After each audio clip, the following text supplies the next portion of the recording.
Go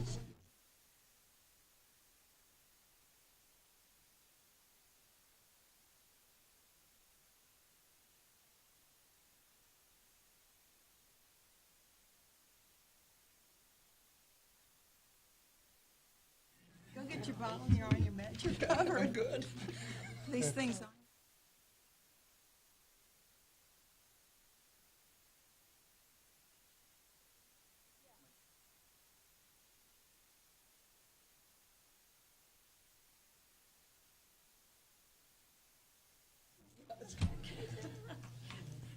Don't ask them to eat for stories.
The meeting of the Behavior Analysis Advisory Board of Texas Department of Licensing and Regulation on Thursday, December the 6th, 2018 is called to order. It is now 9:03 a.m.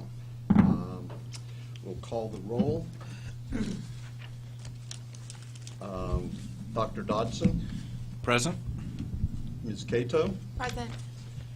Dr. Sokolowski. Present. Ms. Cuellar. Present. Dr. Mock. Present. Ms. Snyder. Present. Ms. Sloan. Mr. Russell. Present. All members are present. We have a quorum. We'll proceed with our meeting today.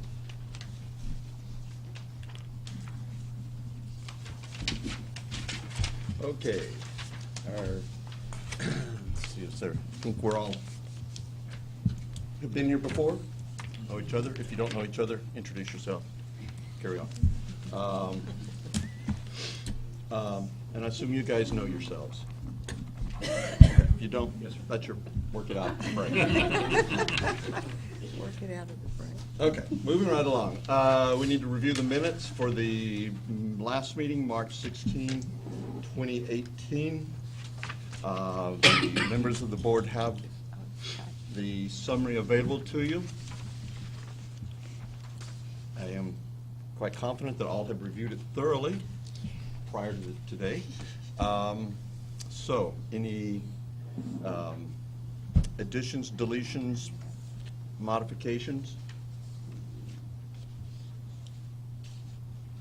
Hearing none, we'll entertain a motion to accept the minutes as submitted.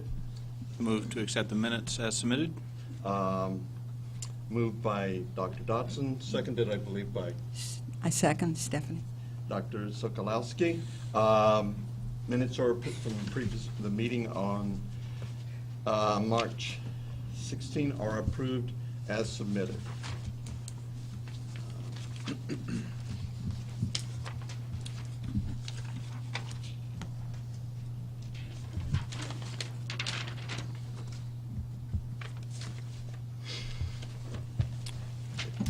an agenda here somewhere.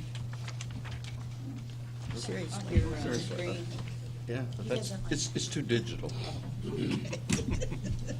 Might keep me awake at night. Next order of business is public comment. Have we received any public comment? Hearing none, we'll move ahead to item E on the agenda, staff reports. Our first report is from the licensing division.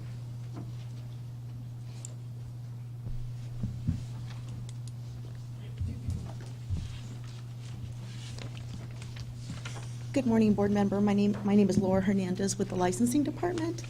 I submitted our licensing division staff report for your review. Usually these statistics are done quarterly, but since this was the first quarter that we had for this license group, we went ahead and broke it down by month so that you could see how many applications we received each month and that were processed that month. The total population for the fiscal year 2018 was 1,301. And then the assistant behavior analyst is listed below. I don't know if anybody had any questions regarding those statistics. I do. Gordon Borland. I'm just curious. Where are we since August? We're now basically 3 more months into it. For our information, do you have that on the number of licensees? From the 1,301 from Yes. the end of August. Yes, ma'am. So right now we're probably at about 1,400. We've probably had 100, maybe less than 100 since then. But I can get you an accurate count. Of course, the next one Sure. will be by quarter. We just Correct. the first quarter for this fiscal year 2019 wasn't ready yet for me to put on this report when it was to be submitted. So I will get those. Great. Just as a comment, I noticed that June was a really busy month. Yes. I am not sure why. I guess it had something to do with that was the first month that license applications were received. Right, and that was within half. I think they were ready on June 18th, so that was within a couple of weeks. That was the amount that we had to process. I do have one other comment about this, which is I am very pleased to see that my colleagues and I in our profession didn't wait to the last minute. Though some clearly did. We are notorious, some of us, for being procrastinators. So that's good. Any other comments or questions from board members?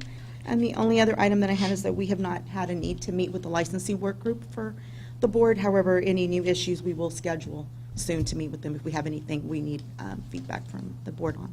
Okay? Great. Thank you very much. Thank you. Mr. Chairman, Brian Francis with TDLR. I went to the web page real quick and looked at the search page. We're at 1,600 records that are out there now for the behavior analyst program. So that's current, Yes, sir. both levels. Great. That's reassuring because that's It's those close are to the that number of projected number that we certificates talked shown about. as being residing in Texas. Absolutely. Thank you, sir. Yes, sir. Our next report is from the Customer Service Division of TDLR. Mr. Chairman, Nick Voinas here with TDLR. Yes, sir. I wanted to step in and give that report. Our folks from customer service couldn't be here this morning, and just wanted you to look at the report that's in your packet. The calls and the emails remain pretty steady. Things are going well,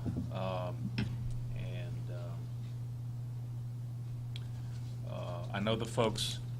Our call center is up and handling your calls as well, but they really would appreciate emails, especially if there's some details in the questions and stuff that they can have some time to research and get back to you with all the information that the folks need. So I just wanted to mention that real quick. Thank you. I was kind of curious. Actually, I was surprised, given some of the other data I've seen from other TDLR programs, that the number of calls being, the percentage of Kinda calls down, being right. as high. Because I understand for efficiency and clarity, emails work really well. Maybe there was a spike right at the time of the transition to the Right. requirement of licensure, because October is trending in the direction probably we would all hope. Yes, sir. Yeah. Thank you. Anything else any questions or comments? Thank you. Next item on the agenda, the regulatory program management. Whoops, I'm sorry, Enforcement Division. I was just seeing if you were listening. The caffeine worked. You have a different agenda. I do. Personal, it's called personal. Dr. Borland, I have a very short report, so you could be excused for skipping over it. My name's Karen Cox. I'm a prosecutor in the enforcement section. Our we have, as a current project, on July 18th, the Enforcement Work Group met with the Behavior Analyst Advisory Board to develop the criminal conviction guidelines for this program, which my colleague Trevor Thielen will be presenting later in the meeting. The advisory board members appointed to this work group are Ellen Cato, Dr. Wesley Dotson, and Dr. Stephanie Sokolowski. And again, Trevor is going to be presenting that later on the agenda. Key statistics for fiscal year 2019. We opened 1 case since September. We closed 2. In case you're curious as to how we could close more cases than we opened, we actually received a complaint in fiscal year 2018 and closed that. We have no agreed orders, no penalties assessed or collected, which is not surprising since we've only had the program for a little over 90 days. Key statistics from fiscal 18, there were 3 cases open and 2 cases closed. And again, no agreed orders or penalties assessed. So may I answer any questions? I'm curious. Yes. Gordon Borland. And I don't know if you can disclose this. I'm just curious about the nature of the cases. I do not have those statistics, and it would be difficult for me to discuss them because some of them might involve Understand? private, Sure. confidential information. I was just hoping that we haven't already had some flagrant violations. Your group is fantastic. We got to Yeah. build up a little momentum yet, okay? Well, considering that all the cases have been closed so far. So that's, That's fast. yeah, I'm hearing comments, yes, that's good. Okay, So- any other questions or comments? Thank you very much. You're very welcome. Now, regulatory program management report, please. Good morning, Chairman and board members. My name is Mary Hoffman, and I'm in Regulatory Program Management, and I'll be providing the division report for you today. Katie Bryce is out of Austin. She's attending a conference in South Padre this weekend. I know. We know who got the short straw. Yes. So I'll provide the report for you today. So for the program update, the staff has conducted 3 standard of care work group meetings from May through August. And some of those topics you'll hear what was discussed in some of the items that were discussed in the standard of care work group are some of the rules that you'll see later on presented in this meeting. Staff has also assisted customer service and other agency divisions in program-related emails, specifically credentialing certification emails. So for public outreach, September 21st, 2018, TDLR staff attended the celebration of the establishment of Behavior Analyst licensure in Texas. That was held by Texaba. And Katie Bryce attended, Laura Hernandez, Eric Beverly, and Brian Francis, our executive director. We have some personal updates in our section. Heather Muir is now the new section manager. She has replaced Stephen Mills, and she is back here if you haven't met her already. She worked in regulatory program management in medical and health professions section previously and received a promotion. And Congratulations for more work.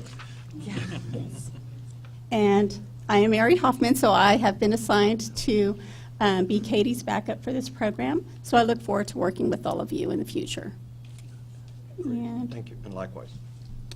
so additional section updates. The medical and health professions section remains focused on maintaining the successful operation of the 11 programs that we manage. And the 4th issue of the Health Monitor was delivered end of August. And Medical and Health Professions section has been working on the 5th edition of that newsletter, which is scheduled to go out in about a week. So you should be receiving that shortly. And I'm available to answer any questions. Questions or comment from the board? Okay, Thank you very much. thank you. Next item is the report from the Executive Office. Mr. Chairman, Brian Francis, Executive Director with TDLR. Before I start with my report, I want to introduce one of my bosses, one of my 7 bosses. Dr. Weston is one of the commissioners, and I just appreciate him taking time to be connected. A number of our commissioners will be liaisons with the board, the different advisory boards, and I just think it shows that level of attention and care that they're present. So thank you so much for being here. I'll probably not be my normal, funny, humorous self. I just came out of an evaluation. It came out very well. They're keeping me another day. But, you know, he's here, so I'll probably be more rich in my presentations. No poems today? No poems today, no breakdancing. All those things are out the window for the holidays. But I'll have Nick give us our presentation on communication outreach, and then I'll provide an overview of our strategic plan efforts as well as our legislative appropriations request. Thank you, Brian. Mr. Chairman, board members, again, thanks for being here. Appreciate your service. Wanted to touch on some outreach, including your website, and update you on some traffic numbers that are associated with this program. Over the last 6 months, the Behavior Analyst website had 16,624 page views. That's an average of about 90 a day. And of those folks that have accessed your site, 60% have done so from a desktop compared to 40% from a mobile device. And our top reasons for visiting the site, number 1, apply for a behavior analyst license, followed by FAQs, the law, forms, and rules. We also wanted to mention that in addition to our web presence, we are active on social media, so please keep up with TDLR news and activities through Facebook, Twitter. We're also close to launching a LinkedIn page as well, but we'll get more to you there as that happens. But you guys also have a group of 1,800 subscribers that receive blast emails, various emails pertaining to this program. And if anyone is not receiving those and would like to, all they have to do is go to our website, tdlr.texas.gov, and subscribe, and you will immediately begin receiving those. Also wanted to introduce to you, I have a couple of our folks, of our Office of Strategic Communication folks here. Jeff Kopus is back there and working on another edition of the Health Monitor, which you guys can look forward to with Mary and Heather's help. But we also have our new Public Information Officer to introduce to you today, and that is, her name is Tila Manch, and she's back in the corner there waving at you. She's been with us a few months now. She hit the ground running. She's very talented and very skilled, and we're very proud and happy to have her with us. And I know you guys will be getting to know her more along. So, thank you. Thank you, Nick. Thank you. Mr. Chairman, I'll just let you know that will be the last report you'll hear from Nick. He is taking a much-retired retirement at the end of January, and so we're going to miss him, but he's left a pretty strong legacy with the team he's put together, and Office of Strategic Communications is absolutely the best I've ever been around, so he's done a great job for us. Thank you. We appreciate it. Wish you well in your next life phase. Thank you. He said it's not going to be up here. I said, man, you're going to come to all the advisory board meetings? Do you want to be on the advisory board? And he just didn't say a word. He just looked at me. I took that as a possible yes, but Of course. of course, you never know. You never know. Mr. Chairman, I'd like to touch on a few things. So our strategic plan, we published it on June 8th of this year. That's every 2 years, agencies are required to go through the process of developing a strategic plan, and TDLR takes it up to another level, and I think you were able to participate in some of that. We believe in gathering information. We believe in creating dissonance and hearing the things that we can do better, having those conversations. We have the meetings across the state. We do the survey through our webpage. We do it on Facebook. We want to gather as much information as possible. Our plan becomes a living document.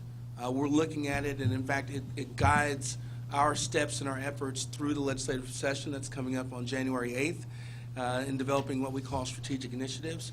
It sets our goals for the agency. I'll highlight a few of those goals for you. Goal number one, very simply put, is we want to continue to be smart, efficient, and successful in implementing the 16 programs that were given to us just 2 years ago. That's important because all the efficiencies in meeting those target deadlines, they accrue to every program that we regulate.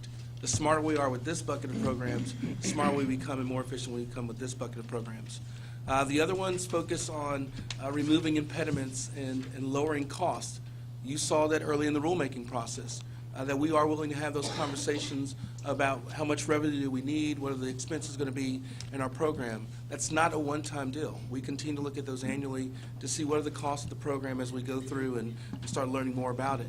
Another one is in the enforcement area, and frankly, I just don't think it's going to be a high area for you. I think you're going to have that low enforcement level. I've met your licensees and the type of work they do and how they do it, and the ethics.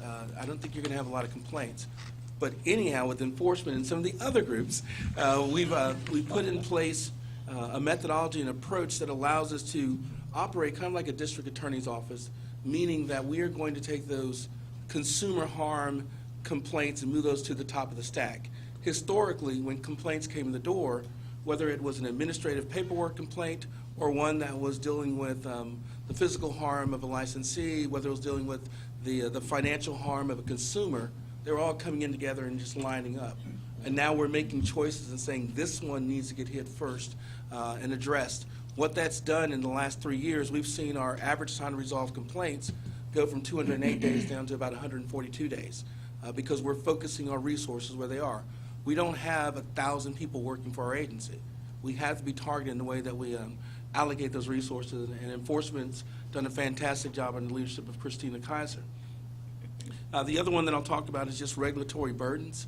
You touched on it, and you kind of hinted to it, Mr. Chairman, when you said, well, you're not getting a lot of phone calls about the licensing process. We had a unique opportunity with this program on the front end.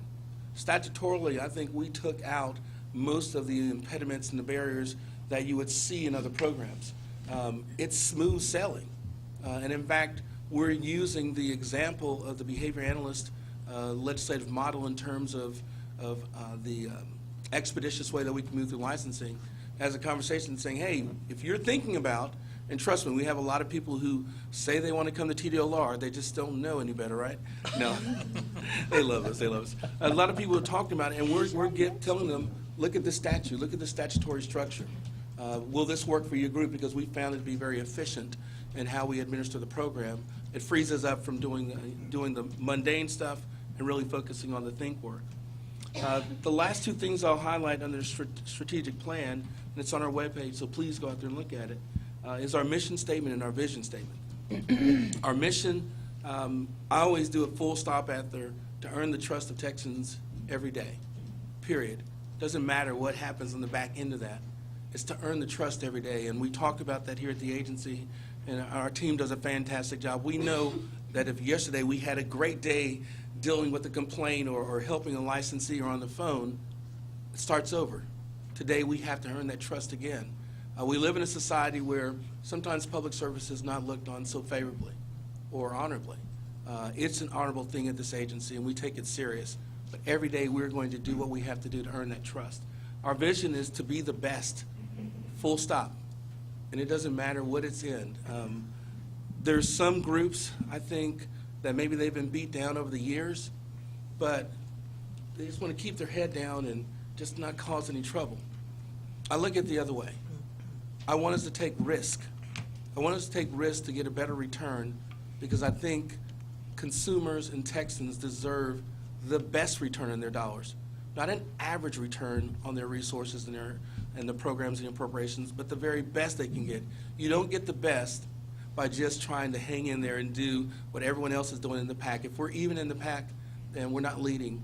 That's not TDLR. So you're always going to see us pushing the envelope to be the best in those areas. The next item I'll bring you up to speed on is the legislative appropriations request. In state government, I call it the professional groveling document. So every 2 years, we have to say, please, give us more resources. Oh, we need, more staplers. Red staplers are great, but any type of stapler will do. Please help us out.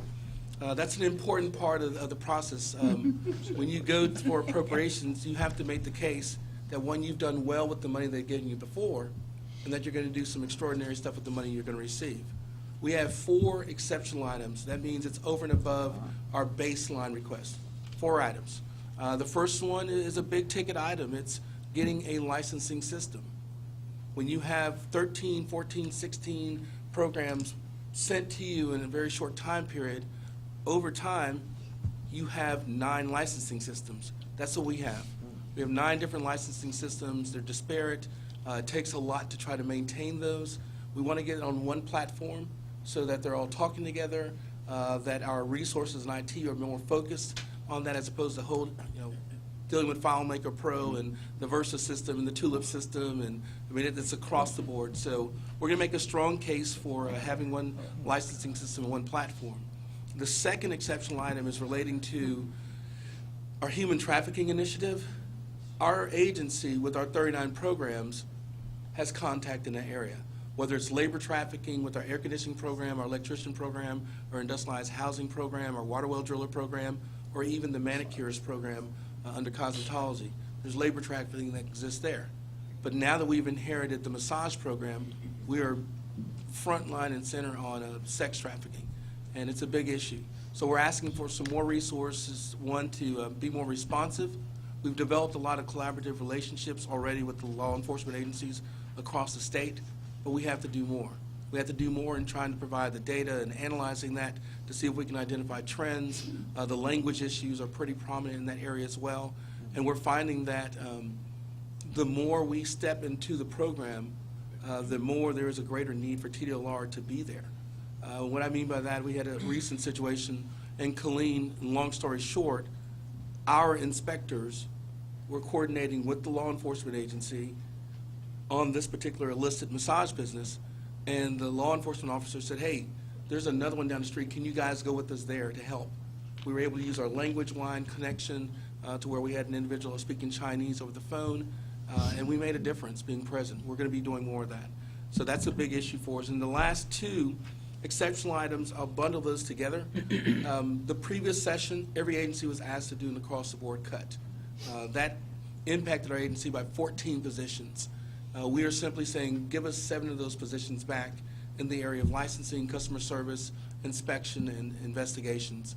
We need more resources there just to handle the phone calls, to deal with the licensing issues that are coming up.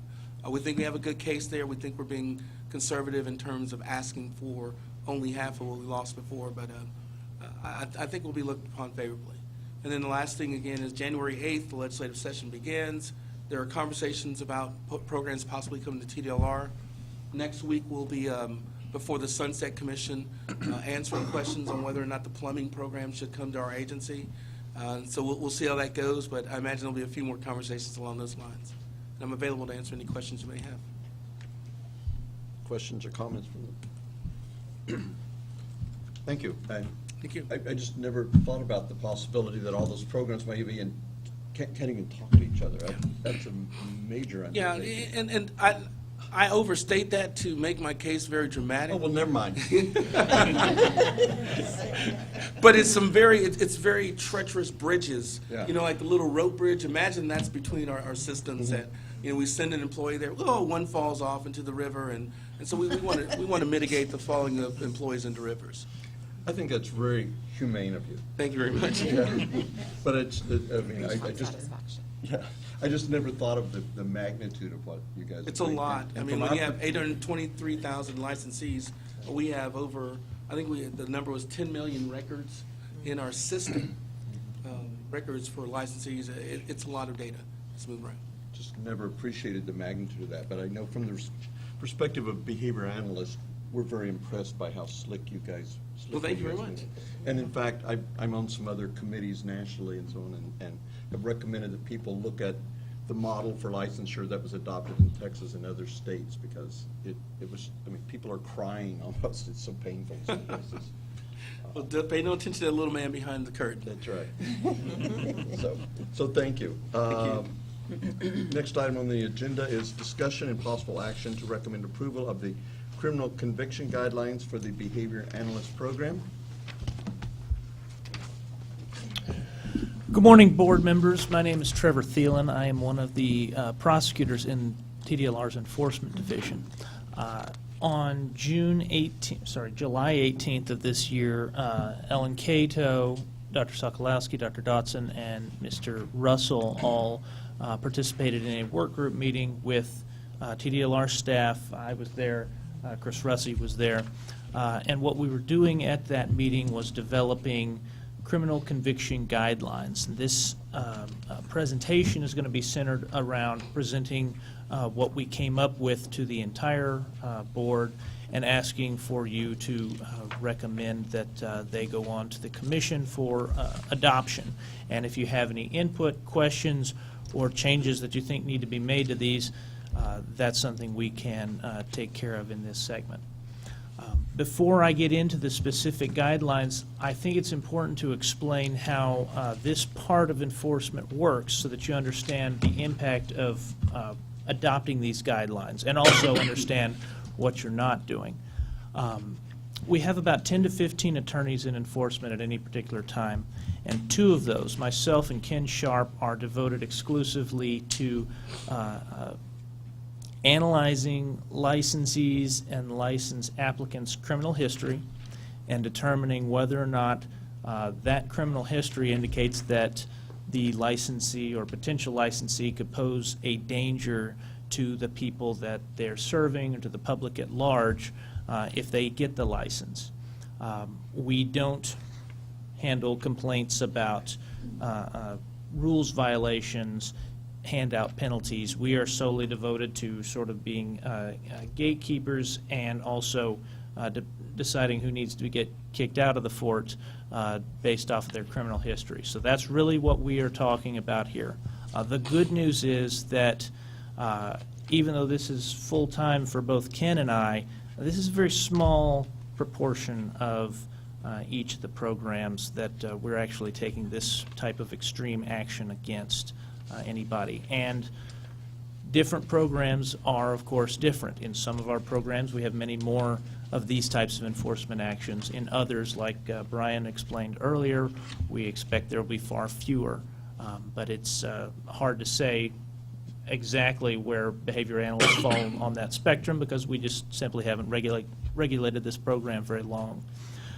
But to take you through what we do every day, when I get upstairs, for example, a little later, I'll have a stack of printout of Department of Public Safety reports on license applicants that came in the day before that, and they come from all our different programs. And I look through that stack, and I'm probably going to flag about 10% of those that have criminal histories that come up related to the criminal conviction guidelines for that particular program that they're applying for or that they already belong to. We're looking at people when they first apply and also when they renew. And occasionally we look at people if we discover they have a new conviction sometime in between there. Usually that's because somebody out in the public let us know about this recent conviction or this person recently got put on probation. But those are very rare. But usually we're limited to looking at the person when they're coming to us for a license or a license renewal. So we're going to flag the ones that concern us, and I want to reassure you that we're not ever looking for a certain quota or a certain amount of people that we need to exclude here to justify our jobs. The best days that I have are the days when I can go through that stack and I say, they're all good, this is great, we don't have any problem folks that we're slightly concerned about in this stack, but those days are rare. When I flag a case, it gets sent to an investigator who makes sure to follow up on what DPS has sent us and make sure it's accurate. We're also finding out exactly when the offenses occurred, when the convictions or deferreds happened, what the specific sentences are, because sometimes that DPS information is wrong. Sometimes it's about an entirely different person, so we need to make absolutely sure we've got our facts right before we start taking any action against this person. After that investigation is complete, that final report comes back to one of the two prosecutors, and we make a decision on, do we go ahead and clear this person, which we often do. That means their license issues, their license gets renewed, or do we need to consider going down the other road, which is denying the license or revoking the license. If we decide that, we will send that person official notice of the proposed denial of their license or a notice about the alleged violations that we think justify revoking the license. It's going to explain in detail, here's what you did, here's when you got convicted, here's where it happened, the case number, and here's the punishment that our investigation shows was handed down. We're also going to stay in there. If you went to prison, here's when you got out. Because these are all relevant facts that we think are going to come into play in determining whether or not department action is justified. It's important to remember when the prosecutor decides we need to move forward on a case, I'm not the final say. I'm never the final say. If they decide to agree with us and withdraw their application or willingly hand over their license, okay, those are rare. What most often happens is either they don't respond to us, in which case eventually the action that we propose is going to come into effect by default, or more likely they're going to ask for a contested hearing. The State Office of Administrative Hearings is where all of TDLR's contested cases are heard. I'm down there usually every week on one day, and so is the other prosecutor, Ken. And what we are doing is presenting all of the evidence to an impartial administrative law judge. They don't work for TDLR. They have no interest in the case or in the applicant. They are removed from us on purpose, so that they can give an impartial recommendation about what does the evidence show and what do they think should happen with the license application or the license renewal. After both sides have the opportunity to present any evidence they have. And that evidence is not just, here's what criminal history happened, but it's also, here's letters of recommendation from people who are suggesting this person should have a license. Here's offense reports that give more context to exactly what happened. It could be information about a person's rehabilitation efforts or other special recommendations from law enforcement saying, you know what, this person screwed up, but here's what they've done to make a change in their community since then, and here's why we think they should have a license. They can present information about whether they successfully completed their probation. Any number of evidence, types of evidence, all come into play. And at the end of it, the administrative law judge will make a determination of what they recommend. The administrative law judge isn't the final say either. There are multiple layers of due process built into this system before we're taking any action against them. What happens after the ALJ issues the recommendation is that the case will be finally considered by Dr. Wesson over there and the other members of the commission at an official meeting. We're going to have one on Monday, I believe, and I'm going to have 4 of my cases finally decided by the commission. Both the prosecutor and the license applicant or license holder get a chance to make their final summation of the evidence and answer any questions that the commission has, and then the commission is going to make that final determination. And I say it's final, but that's not actually true because there's still layers of appeal built into the system after that. You can take it to district court if they believe we've gotten the law wrong, and even all the way up to the Texas Supreme Court. I'm going through all of this to tell you that there are multiple protections in place for licensees to make sure that we are, before taking any heavy-handed government action, that there have been many hands involved in making sure this is the right thing to do in this case.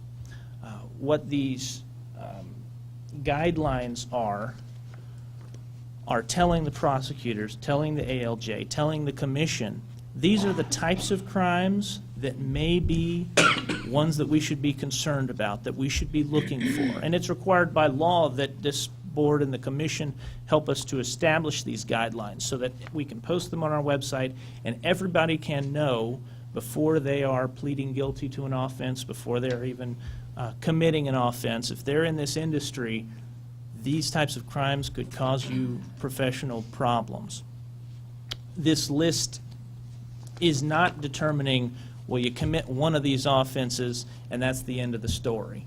It's just telling us these are the classes of offenses we should be concerned about. Depending on how old the offenses are and all that other evidence that we talk about, I dismiss cases or I clear licenses all the time. Even though they've committed something on this list doesn't necessarily mean they shouldn't have the license if it happened longer ago or they've made changes in their life since then. So with all that in mind, I'm going to go through the guidelines that we came up with now. And if you have any questions, please pop in. I'll also have opportunity for questions at the end, and we'll go through them.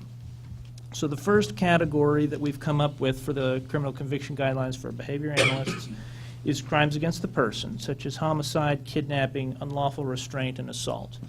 The homicide, kidnapping, and assault type crimes against the person are fairly common. They're in almost all of our guidelines of the other licenses that we handle. The specific addition that we made after consulting with the work group was to put in here also unlawful restraint. And the reason for that is because licensees, as was explained to me, may sometimes have to physically restrain clients with impulse control problems or issues. And we need to make sure that when they're taking those actions, they're not being done in anger or with violence towards those clients. We've got clients who may not be capable of reporting abuse is another concern.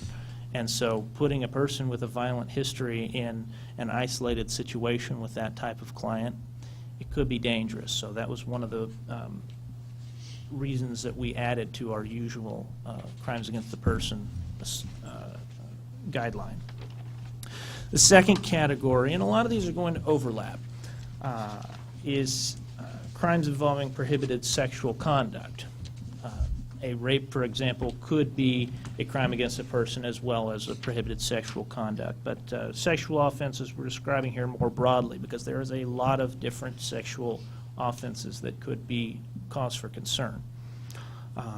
The reason why we need to put sexual conduct offenses on here is fairly clear. Analysts are in close proximity and isolated environments to their clients.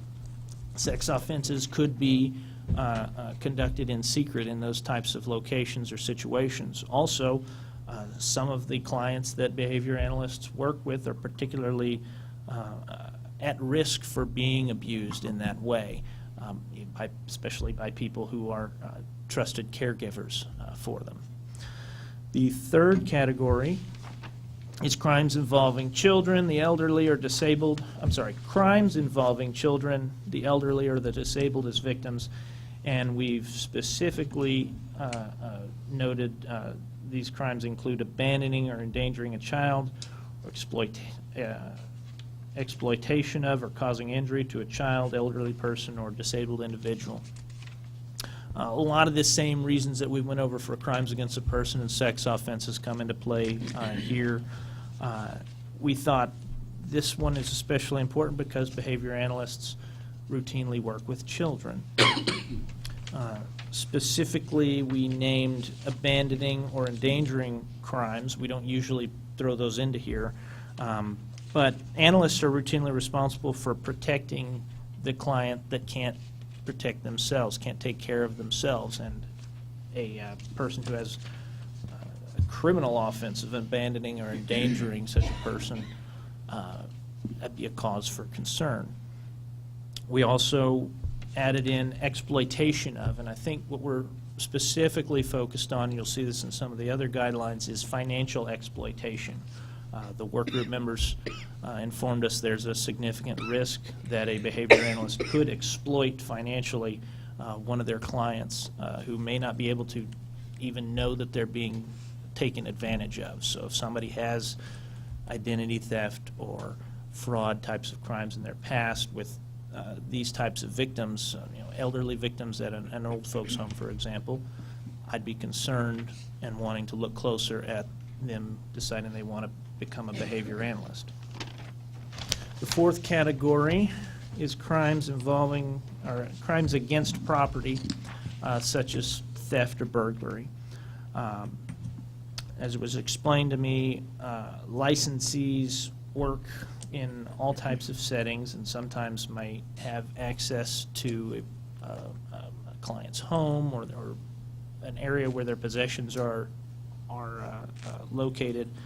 And also here, we're concerned about what a person who commits theft or burglary, the special danger they might pose for the clients that are financially vulnerable for exploitation. It's not necessarily that we think somebody steals from Walmart, they're going to commit the exact same crime against the client, but the mindset that leads someone into decide that it's okay to steal, that's what we're concerned about. A person with that same mindset could take a different tact, commit a different type of offense, but in the same vein against one of their clients. We're also concerned because, as explained to me, clients may not understand monetary concepts, property concepts. This is mine, this is yours, what the legal rules are involved in those transactions. And a subtle type of theft could be committed by a behavior analyst trying to tell the client, actually the rules are this, lying to them and taking advantage of them not having the same capacity or base of knowledge in the first place. The next category of crimes is crimes involving fraud or deceptive trade practices. These all come around to the same reasons we've been going over the last few of them, the last few guidelines. But also, I think it's important to look at these crimes because behavior analysts could commit crimes in the course of overbilling patients or making some sort of insurance fraud claim, fraudulent insurance claim. They also are behavior analysts are regularly involved in contracts, fee-for-service arrangements, and complicated legal documents. We need to make sure that they're not being done in a fraudulent manner that takes advantage of people or is stealing from another entity. The person paying for the services may be the victim in those types of situations, but not necessarily the client themselves. The next category, we take a different angle on everything. Crimes involving the possession with intent to deliver, possession with intent to distribute, delivery, distribution, or manufacture of drugs. A lot of ways to say we're concerned about analysts possibly being close proximity to clients' drugs or just the area where drugs are stored generally, and that there's a potential for a person with drug addiction or the desire to deal drugs, to take those drugs, abuse those drugs. We need to make sure that people with that type of history, we're looking at them closely and making sure that that addiction isn't going to lead them to make poor decisions. And it was explained to me by the work group that behavior analysts are often in those types of environments. Also, we were concerned that the profession of a behavior analyst could potentially provide a cover for a drug-selling operation itself. So, next is related but a little distinct, crimes involving being under the influence of alcohol or drugs. Obviously, if you are taking care of vulnerable clients, children, the elderly, disabled, whoever we're talking about, you need to be fully sober, fully in control of your faculties so that you can react to situations, make wise decisions. Another point that was made by the work group members was that being a behavior analyst requires careful observation, close monitoring of subtle things, not just the apparent things. And you could miss those if you come to, if a behavior analyst came to an appointment tipsy or under the slight influence of drugs. It may diminish their effectiveness as a behavior analyst. So all these types of offenses are ones that we include on the guidelines for those reasons. And finally, crimes involving animal cruelty or neglect. At first blush, This is the one that I think is less obvious than the others.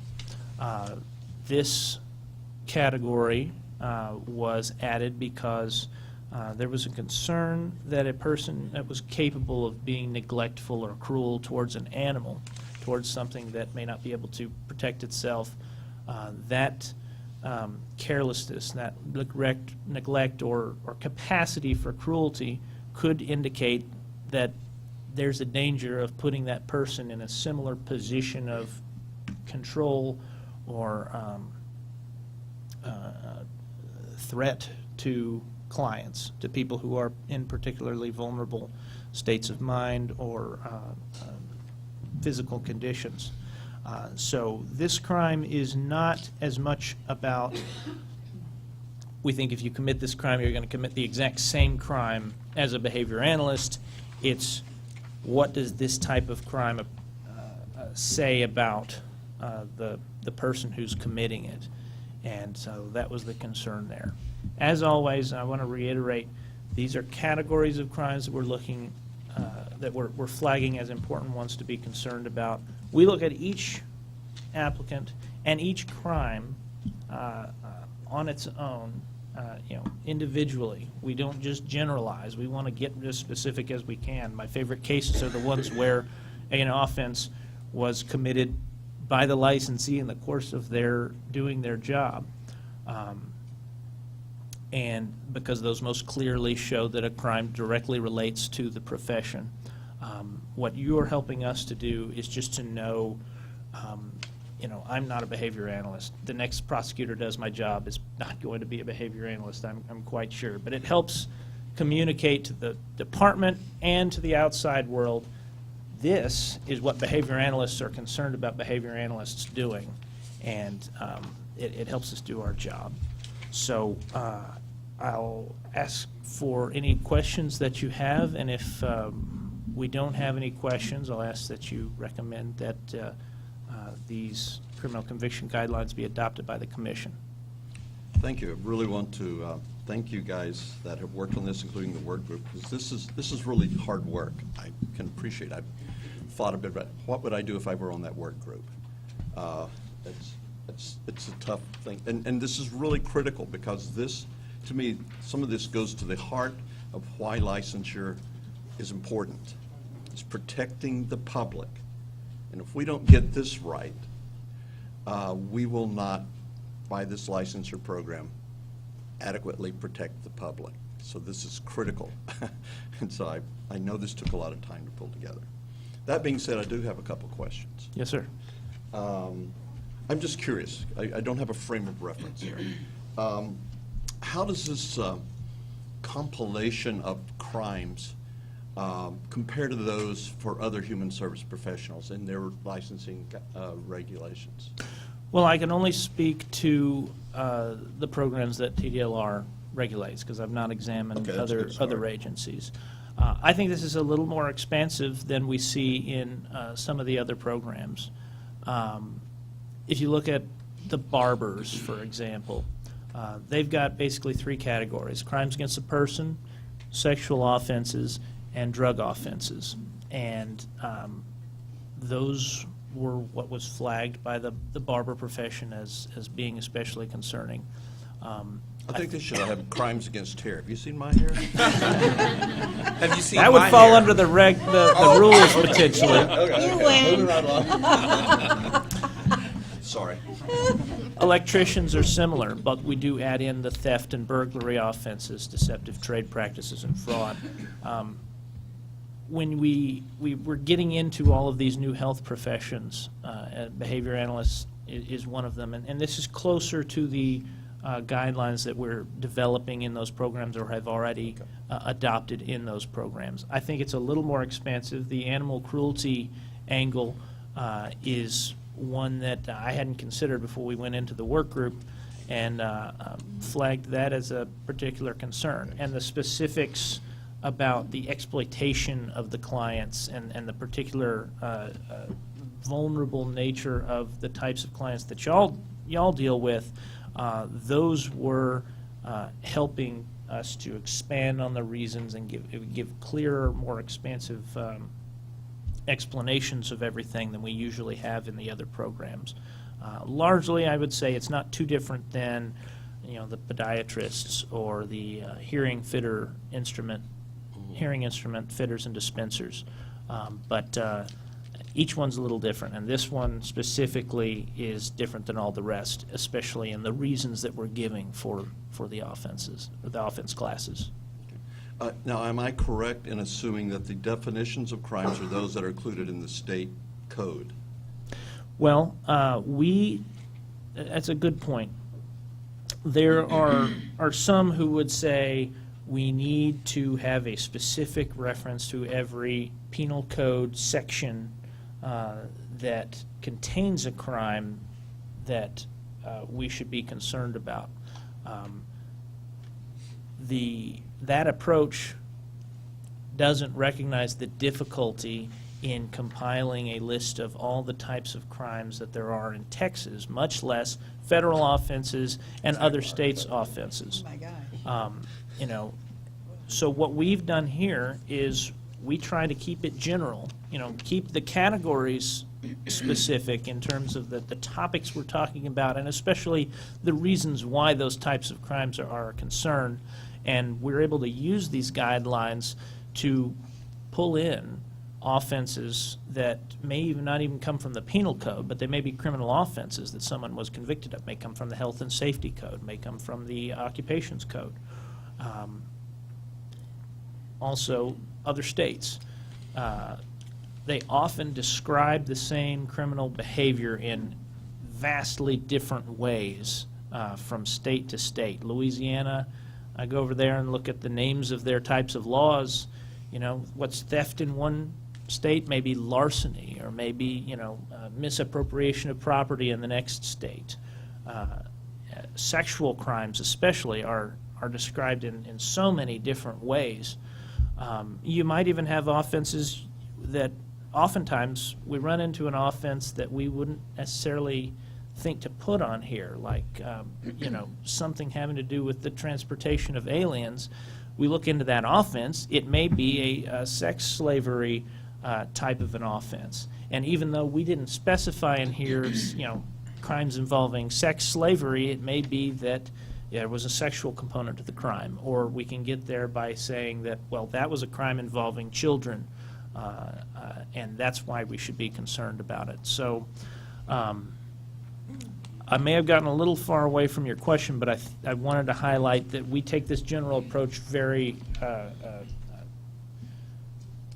a very good reason, and that's why, so that we're not hemmed in by a specific reference to statutes, and so that we can draw on, something happens in Maine, and we find out about it here, we can use that. I understand, and thank you for that clarification. I guess I just want to be sure that if someone has something come up, prohibited sexual conduct, that they don't have any wiggle room. Well, and Brian Francis Yeah. and Dr. Borland, you kind of hit on, and Trevor, just fantastic job on what you've done already. Yeah. Just that answer was great. You absolutely hit on it. The tighter you write the language, then it's easier to have the gray. It's easier to have the wiggle room. And having this general approach allows us to be flexible and dynamic with the information that's coming to us versus the technicality of an and here, an or there, or a shall there. So, and Trevor and Ken, I mean, they handle a lot of these cases, and so they have a lot of familiarity with the different courts, with the different states, with the different language that's used in there, and I think that just helps them become even more adept at what they do. The one thing I do love about Trevor, though, is he has a human component that he brings to it, and he is fair, and he's very fair and just in how he deliberates on these issues. But you've got one of the best in front of you. And I want to just set your mind at ease. I think the concern was we want to make sure that we're especially concerned about those that commit sex offenses. And I can tell you, when those come up on the criminal histories, Ken and I are particularly, zooming in on that. We're finding out as much as we can about what happened in the offense. and recognizing that that's one of the harder types of offenses to commit and then come back from to obtain a license, or especially to convince us that we shouldn't revoke a license that's already existing and then they commit a sexual offense. So yes, we take those extremely seriously. Don't take their placement second on this list to mean anything about the seriousness by which they're analyzed and used in our cases, because those are the ones that, frankly, I'm the most concerned about, but there's a lot to be concerned about as well. Yes? Dr. Mock, I had a question about relating to that in terms of pornography. Is this broad enough that it would hit that? Yes, I've used, prohibited sexual conduct, I believe, would involve pornography. I've used Child pornography in particular. the same description of criminal conviction guidelines in other programs. I've used that to bring in child pornography offenses, indecent exposure, lewd behavior in public even. So the sexual behavior, it could be hiding a camera in a bathroom or something like that. By this type of description, I believe, is broad enough to encompass all of those different categories. And the good news is the ultimate decider of whether we've fitted in this box or not is the commission. It's not a person who may not be held unaccountable for that decision. These decisions are made in public. We talk about this stuff extensively. They have the advantage of the administrative law judge's analysis, but we also have the opportunity, if we got an ALJ who had a particular point of view that's kind of not in the mainstream, we have the opportunity, because it's the commission making the final decision, to steer things back towards making sure that we're making a reasonable decision here, and that's usually not a problem. Okay. Trevor, I'm really glad that you guys have experience doing this, and I think that's one of the benefits of the behavior analyst licensure program coming into an existing structure, because if we had to create this from get-go, we wouldn't have the benefit of the experiential wisdom that, as well as just professional wisdom you guys have. So Thank you. That another, I think, validation of the model. Thank you. I do have some other questions, and frankly, I'll just be real honest with you. I have a serious concern, okay, which is, and I may have misunderstood something, but I thought I heard some indication that behavior analysts were maybe especially likely or at risk of engaging in some of the crimes that are listed here, and that may be true. But more broadly, my concern is that I think some of the wording here looks like, or could be misinterpreted, shall I say, as indicative that behavior analysts as a group are very much at risk of committing, or one in these definitely in these situations where they are at risk and are very likely to engage in problematic behavior. That concerns me very much. Okay? Let me give you an example. Crimes against the first set of crimes. Behavior analyst, item 1. Licensees interact with adults, the elderly, the disabled, and children in all settings, da-da-da-da-da. That's all true, we do. I would suggest, and this is a comment for almost all these crimes, that language be a little broader, such as might, often, typically. Okay. Same comment then down to item 2 there. This occupation involves close proximity to and physical contact with. I would suggest that we consider adding might, often, typically, one of those. Mm-hmm. Okay. And that comment goes through most of the enumerated crimes. Item 3 there says licensees interact and work with vulnerable populations, and so on. And I again would suggest that an amendment to read something like may, often, typically, one of those, because we don't always work in those contexts. Okay? I work with people for whom some of these don't apply. I think we probably all have or will or do. Okay?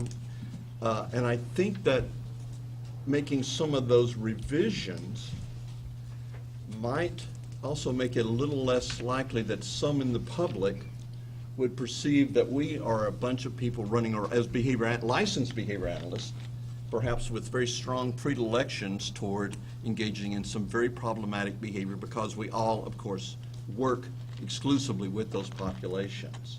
Now, much of our work, by most of us, is with some of those populations, so I don't want to reduce the significance of those, but I think, this is my opinion, and the board should weigh in on this, that I think the language needs to be less absolute. One other general comment of this general nature, looking at item 4 regarding the first enumerated crime, says persons who have a history of committing such crimes would pose a danger. And that same language, the would, the very strong absolute prediction, is basically echoed through all of them until we get to the last one.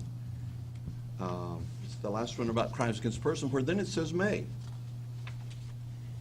I'm sorry, 6 says, item 4 says could.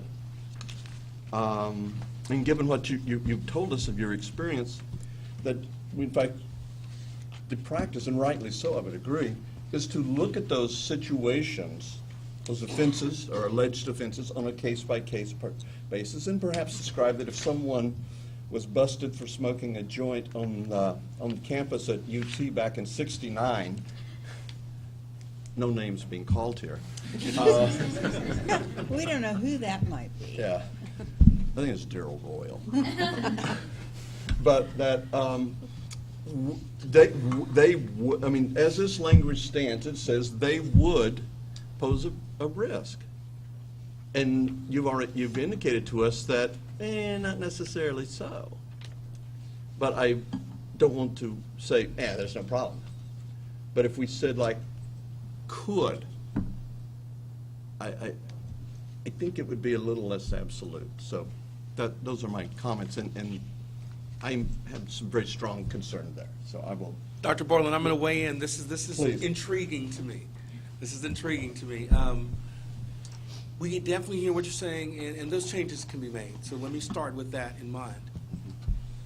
But in my eons of being involved in regulatory programs and this type of language, no consumer has ever came back and used that against a licensing program or a licensee and saying, oh my gosh, because you have these standards of how you filter the bad actors out, I am now afraid to go to a towing company because that language is there. No one's ever used this against an industry. So that's number one. Number two, this language is written, it literally is written for the person who has had a bad act and saying, hey, here's what you may be up against before you pursue that career. Sure. And so it's really a bellwether to them. And I'll just kind of read the language in the statute that guides us. But let me start again with, we can add that language in there. It's not a problem. Each agency, each licensing authority shall issue guidelines relating to the practice of licensing authority under this chapter, blah, blah, blah language, right? Mm-hmm. The guidelines must state the reasons a particular crime is considered to relate to a particular license and any other criterion. This legislative session, we know there's going to be a lot of interest in criminal conviction guidelines and practices. We already know, I know that I'll be testifying against that next week at the plumbing hearing about their process for doing criminal background reviews. We know that we've already had we issued a report last Friday to every member, literally sent the report to every member about every criminal conviction statutory language that we have that we administer. So it's on their radar, but I want to assure you that that language doesn't paint the industry. It gives a warning to somebody who's had a bad act. Here's the filter you're going to go through.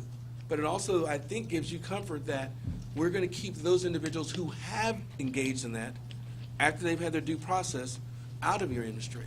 So the strong language doesn't rule it out. You nailed it when you heard Trevor say there is a due process and they evaluate. This language does not stop a person from getting licensed. It's the evidence that we acquire and we review when we do our analysis that makes the determination, are we going to seek denial of their application or revocation of the license? So this language in itself is not a conviction. It is not a bar. It doesn't keep anyone out, but it starts the process. And the first process should be, whoa, I had sexual assault crime. This could raise an issue for me when I apply for this license. It's supposed to start that moment inside that person who's had it. It's not the 1960 person who was exploring. Yeah. But didn't it? So I just offer that, but I love the conversation, and let's let it happen in earnest. Yep. And I understand and appreciate your comments, and again, I want to be real clear. I don't want to lower the bar in one level in terms of. And your language would not. Your language would not lower the bar. It would not. I still agree with myself. Sometimes I don't. And I agree, we have to make sure that we're not inadvertently saying negative things about the profession or misleading people about what y'all do on a daily basis with these. It needs to be an accurate statement of what y'all encounter in your profession, or it loses the value of convincing others that it's right. I mean, if it's not an accurate description of what y'all do, and somebody comes to SOA and shows how these reasons were established and, approved by a board of 9 actual, people involved or interested in the industry, and then it got through the commission, and it got published, and got through comments, and now the department's saying it, it needs to be accurate and to strengthen it, because I include a copy of the guidelines for the particular profession as one of my exhibits in every single case. It's one of the strongest pieces of evidence I have to help that ALJ understand your profession. So I agree with you. If it's got any parts of it that make behavior analysts in general look bad or particularly at risk of doing certain things, we need to eliminate that, and that certainly wasn't our intention. I apologize if that's how it came across. Oh, I don't think that's right. I don't mean to imply that, but I agree that there is a deterrent function of this document also, that perhaps geez, that's maybe not easy pickings if I'm going after vulnerable people, that profession. And I think, as Brian said, that's a very important function. I do want to tender the observation that in the run-up to approval of licensure for behavior analysts, however, I know some of the trolling that we experienced as a profession, and there was some pretty nasty stuff said and is said in other locations in other parts of the country and even in Canada.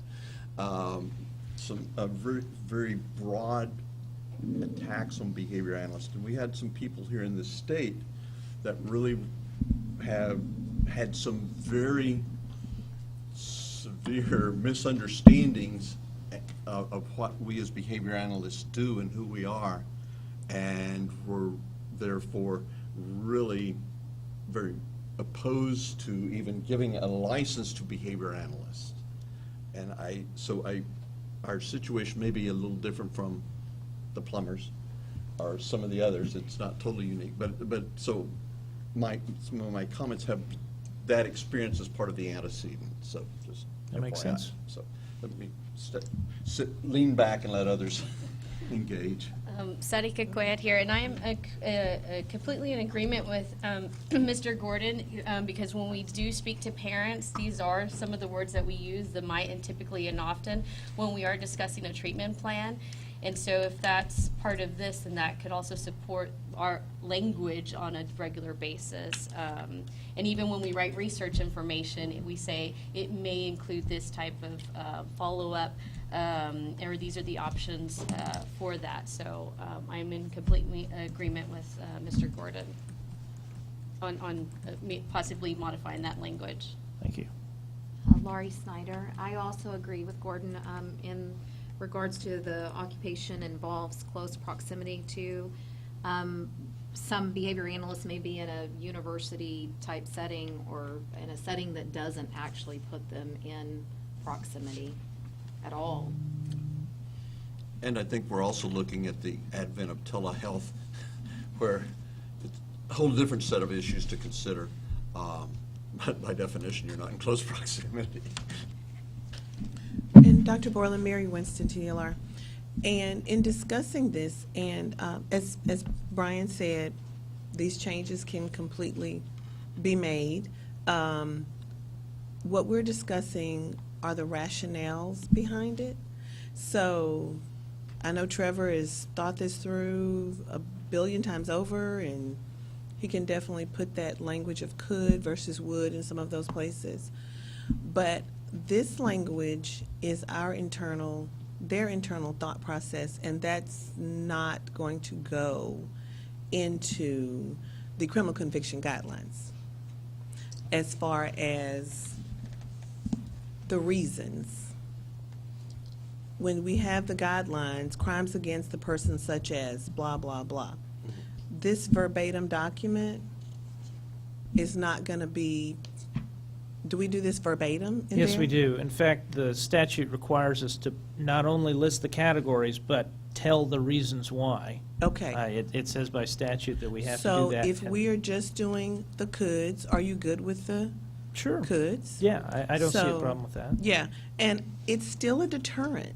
And because Correct. of Yes. what you do, I mean, it's a very difficult job for those who don't understand or who have not had to use one or to have the services of one.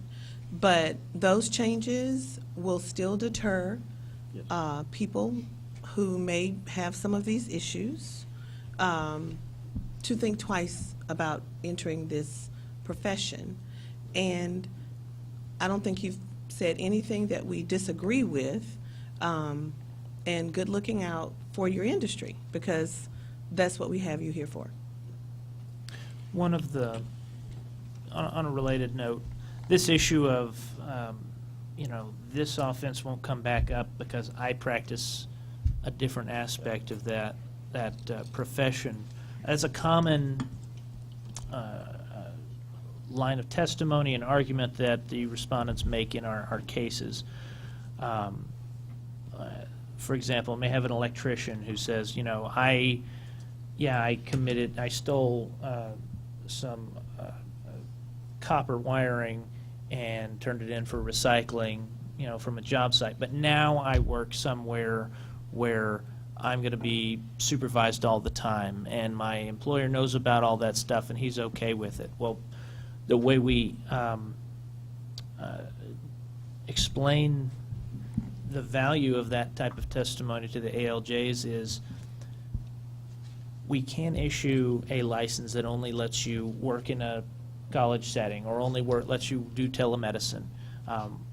The license allows you to do what the statute says you're allowed to do, and that means you can go anywhere in the state of Texas and work in any sort of environment that license allows you to work in. And so we make the point to ALJs and to commissions that we've got to make sure that if we're giving this license to this particular person,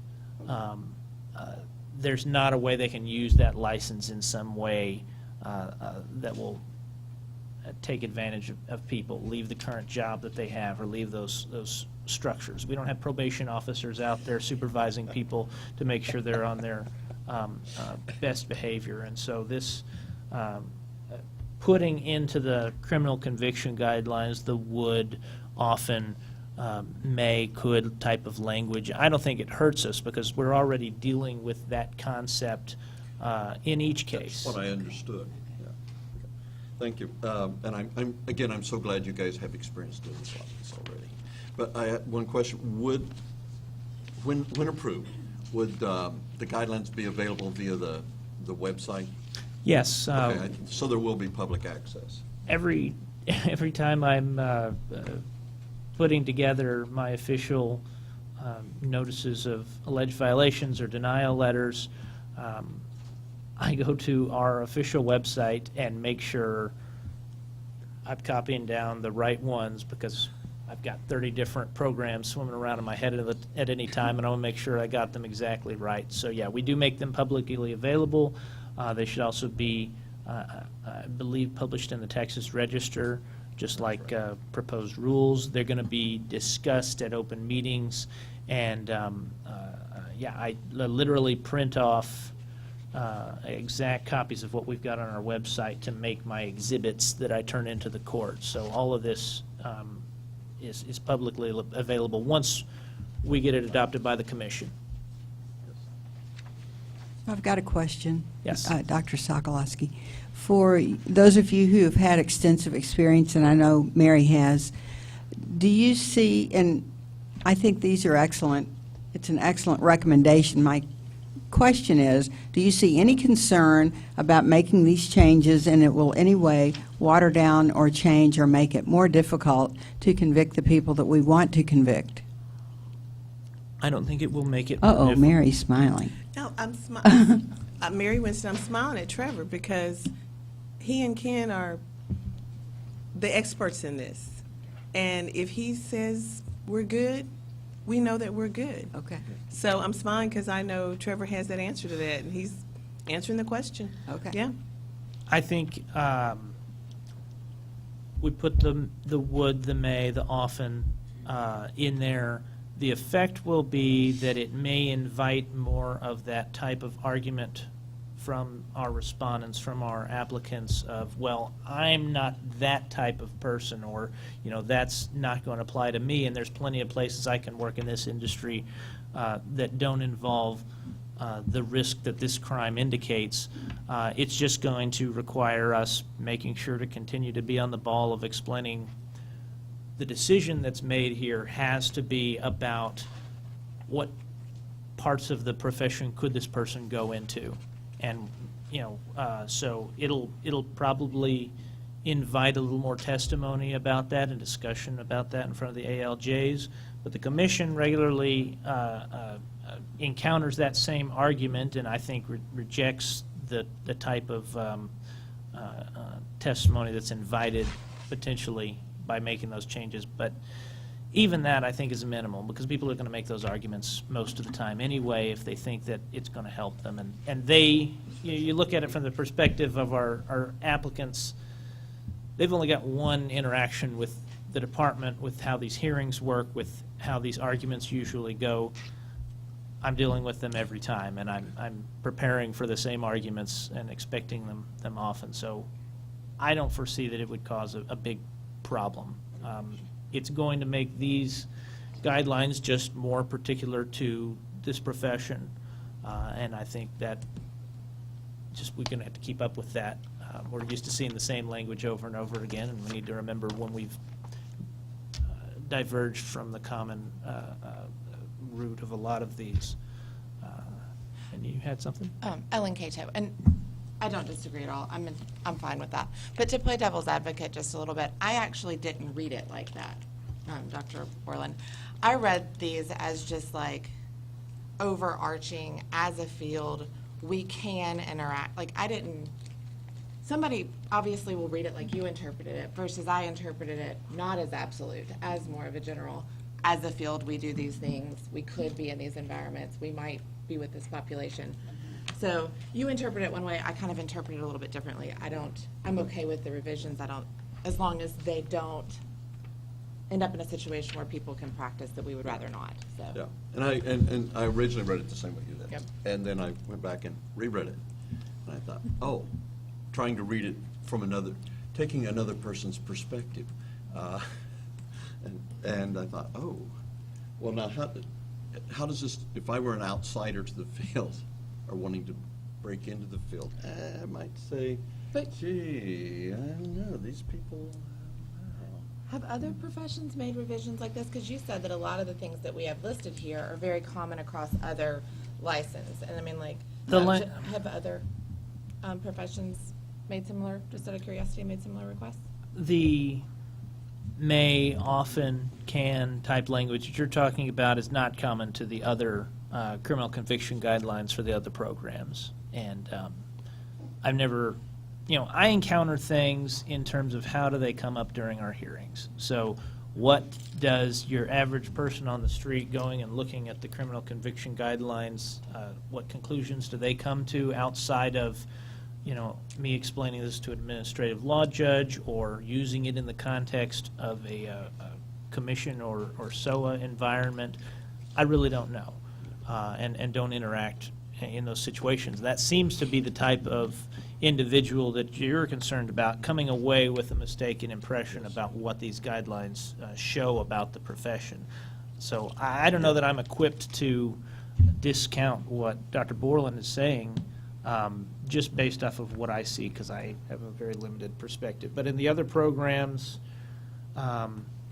we do use the same, would provides the opportunity at risk for this type. That is common to the other programs. It's just, I think, an issue that really hasn't been discussed very much by other advisory boards. And had it been discussed in those situations, I think you'd be getting the same answer that you're getting now, that these are changes that can be made. Often they're just things we haven't considered before. I would feel really good with helping other people have a similar perspective. Because again, the second time I read it not, tried to read it not so much as a behavior analyst, but as if I'm not, what might I walk away with? So. This is Wes Dotson. I'll jump in because I love mud in the water. We're doing a great job now putting some mud in the water. I had a third perspective once I heard you start talking, Gordon, that if I'm looking at the mays and the shoulds, especially in the later language in each of those areas, what's going to be the impact on those judges or a commissioner who's hearing this? Do we think we introduce the possibility of confusion or risk there at that level if we're giving them a statute that doesn't read like all the other regulations they're used to hearing in the hearings? Like, are we setting ourselves up, as you said, for just more problem in the process? That's a really good question. Trevor, I'm going to let you ponder that a little bit. Brian Francis, without question, it could, but I don't know if it will. The challenge is already there with the administrative law judges. There's a level of turnover that takes place, and so you may have an administrative law judge that today gets a criminal conviction case for an electrician and will not have another one for another year and a half.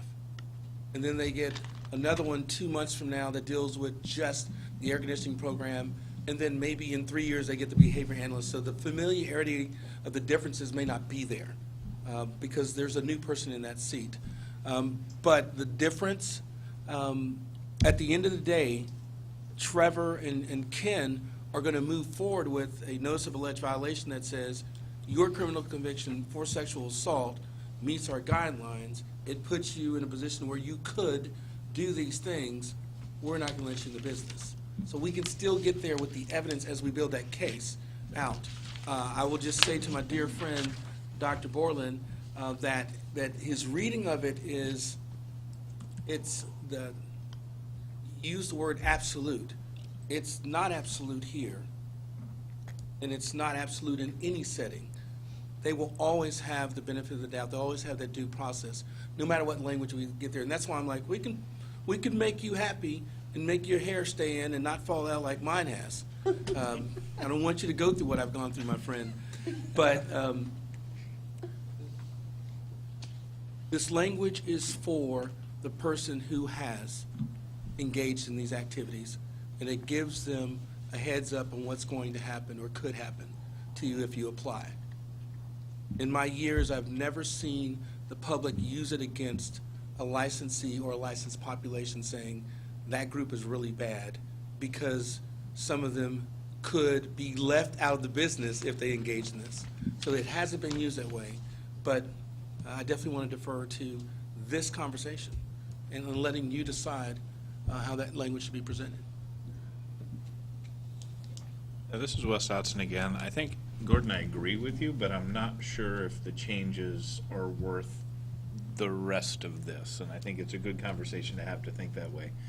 I think we have qualified that language in a lot of other places in the rulemaking and in the work groups where we've been clear that we're not a field of absolutes and a lot of variability in what we do. I'm kind of imagining, and again, this is a great discussion, who's going to go here to find that language versus going to some of our more public documents or some of the more accessible parts of what we're doing here with licensure. If I'm going to make his job harder when our goal is, once he's involved, to make his life easier, I don't know strategically if that's the place I want to make changes to language. I want to give him the smoothest sailing possible to make his decisions to protect our field. And I think we have other places in the rulemaking and the definitions and things where we make clear kind of that we work in those probabilities or oftens or mays or shoulds. Thank you. Again, this will be public information. Yeah. It's going to be on the website. Yeah. So there's no getting around that. Anybody can read it, and appropriately so, whatever the final point. And I understand that these would be guidelines. I understand the distinction between guidelines but I don't know, maybe, again, I'm reflecting in part my history in the run-up to the passage of the licensure statute, that in some conversations I had with some advocacy group representatives, shall I say, in the state, that really had some what I consider to be inaccurate representations of behavior analysts, and when given some after dialogue, still, and I think it was good dialogue, still thought we were really people that wanted to go around and do aversive things to people, to vulnerable people, and that everyone with whom we work is not in that degree of vulnerability, nor are we particularly predisposed to those things. So that's the background. And this is Wes Dotson again. Gordon, like I said, I completely agree with that. Do you think, in that regard, the most important, and I can't speak for you, that the most important language change is really at the beginning of each of those numbers then, where we're saying licensees may interact and work with adults, often do those things, can find themselves in proximity to. That seems to be the part of the language change that I'm hearing you react the most strongly to, as opposed to the more danger, do the absolute statements of risk. And I'm trying to reflect back what I'm hearing, because it sounds like, and again, I don't want to put any words in anyone's mouths, your concern, if you're prosecuting something, is that the language in those later numbers about they propose their additional risk, their factor, that's why we need to consider this as a risk factor, because prior behavior suggests potential future behavior, versus, I think, Gordon, you're looking at, if we clarify may, often, or should in what we do in our activities in this document, that's helping clarify the scope of the field. I guess what I'm saying is, like, you had two types of recommended modifications here to the language. One is just softening that we always interact with or in proximity to find ourselves. If we soften that language, we can do that without necessarily making any changes to your statements about the increased risk due to a prior instance of that problematic behavior, whichever category we're in. Yeah, this is Gordon Borland, and you're correct that there's kind of two sets, two categories of concern I'm raising. One is the description of the field, if you will, and the persons in the field, and then there is the second issue is the degree of risk posed, and those are separable. I think they have there's some overlap in the Venn diagram. Right. But there are two different things. But to me, they are both very important. And part of my reaction, I guess, and part of the antecedent to my comments, so is that kind of how some of my perceptions of how I see some public trends going as well. So other people probably, I think Dr. Sokolowski was about to make a very wise comment. Oh, wow. So now the burden's up. Actually, I was just wondering, because it's interesting, because I'm kind of a gray person, but my personal preference is to keep the language kind of simple and clear. And so what I would like, I know you've given us somewhat an example. Could you give me another example of more your concern about leaving in the firm language? I know you don't want to call out anybody or do anything that would be problematic, but because I'm still on the other side. And I don't like being on the other side of you. Well, you can swap I places. could switch. Yeah, that's good. There's your felon. Okay. Okay, hypothetical example. Yeah, okay. Okay. Crimes against property such as theft or burglary. It could be that when someone was a college freshman, they took some of their roommate's stuff. Has been known to happen in the universe. And they decided, man, that's it. I'm sick of this. And filed suit and prevailed in a suit regarding theft. Okay? And that was 30, 40 years ago. And the person's been a clean liver, even been a Baptist deacon, though some would argue that those may not be incompatible categories. And That's another problem. yeah, that's a different problem. Yeah. And so are they a risk? Well, it's hard for me to kind of imagine that. But that's, I don't know if that Okay. is any help. But that's what Trevor's already stated. He has that stack of papers, and less than 10% he even gives a second thought to, because he's going to likely. I will say the Chapter 51 of the Occupations Code that gives us most of the sources for our actions also regulates the factors we are to consider. The age of the offense, the age of the person at the time they committed the offense are factors that by statute we have to consider, the court has to consider, the commission has to consider in every decision. We try not to repeat that in our guidelines. Frankly, when we put these together, we tried to make them strong and Sounds clear and simple. But those concerns are baked into the process overall of how we consider these cases. Those types of factors aren't really reflected in any of the criminal conviction guidelines that we have. But saying a person may pose a threat, or it may provide the opportunity to engage in further similar conduct, I don't know that it's that different from what we've got here, and that it would hurt us if we made those changes. I frankly don't think that's going to be the case. But that's one reason we wouldn't specifically enumerate, in the reasons, all of the other stuff that we should take into consideration, the aids to restitution, what training have they done? Right. And Trevor, Brian Francis, if I can just add to what you're saying, when you go to our webpage and you click on the enforcement plan, the first section, the preamble section, which is pretty lengthy, it enumerates all the things we take into consideration. Then it has the list of our programs and says click on behavior analyst, and when you click on that, it gives you these criminal convictions that are specific. So the overall process is enumerated up here, and it talks about the things that we're looking at. I was just doing some research last night, or some preparation for a hearing, and approximately 350,000 renewals and applications came in last fiscal year. 19,284 of those were referred to enforcement.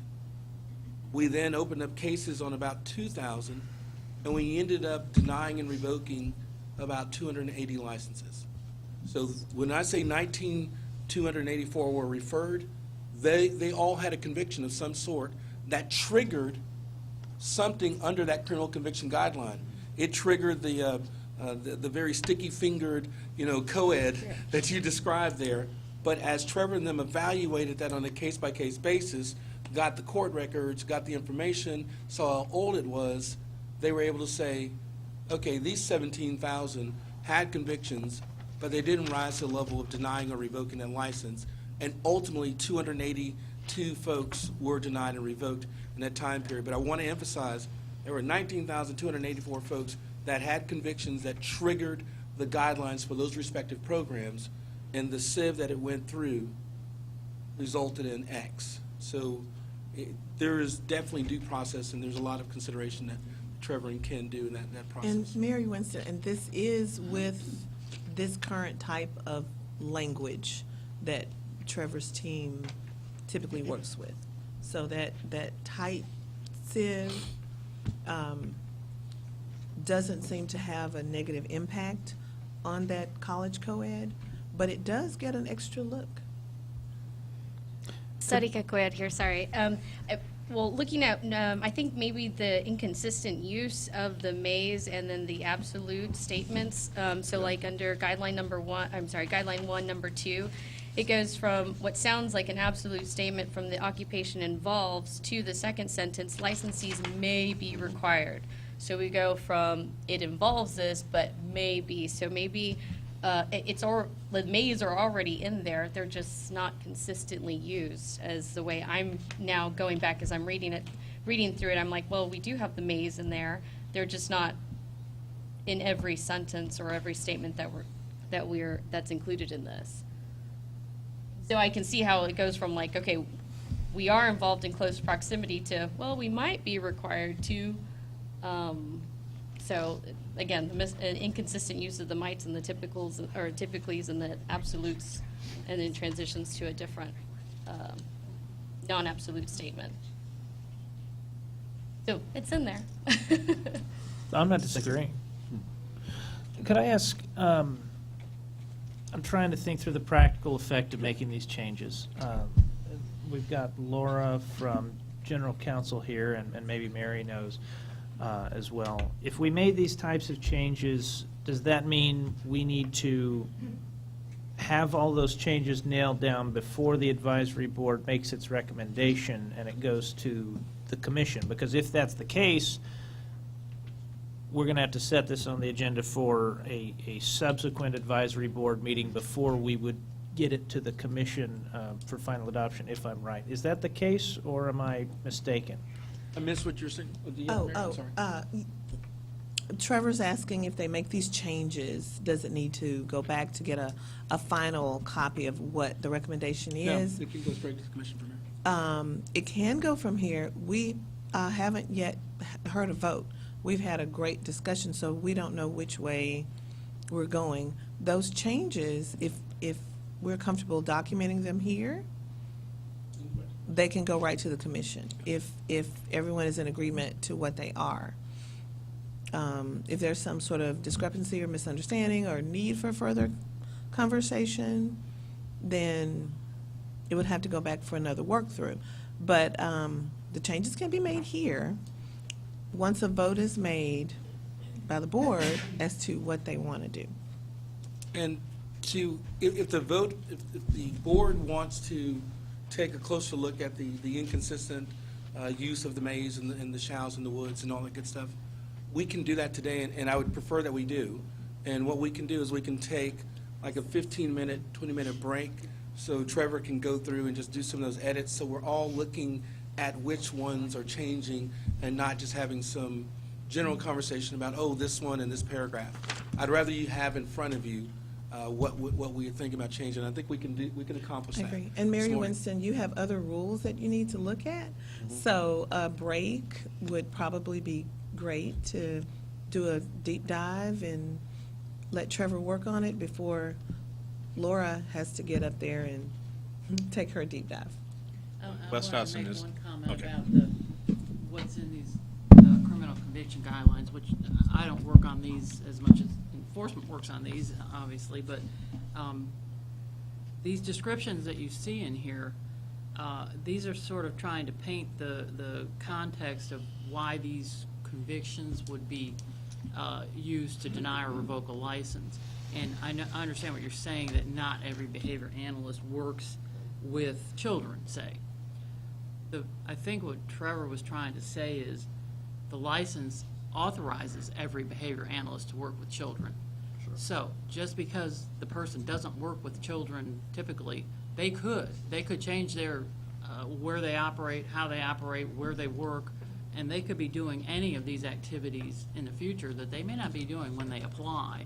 So my sense of this is that it should be worded stringently enough to protect the most vulnerable people that the behavior analysts may encounter in their work, and their work may change. It may not be in a university setting where they're only around other adults. It may become, you know, they can practice in the full range of that license, as Trevor was explaining, that, you know, the license does not limit you. You can work anywhere that a license authorizes any behavior analyst to work. So I would just sort of throw that in there to consider that, you know, if we want to err, we probably want to err more on the side of stringency.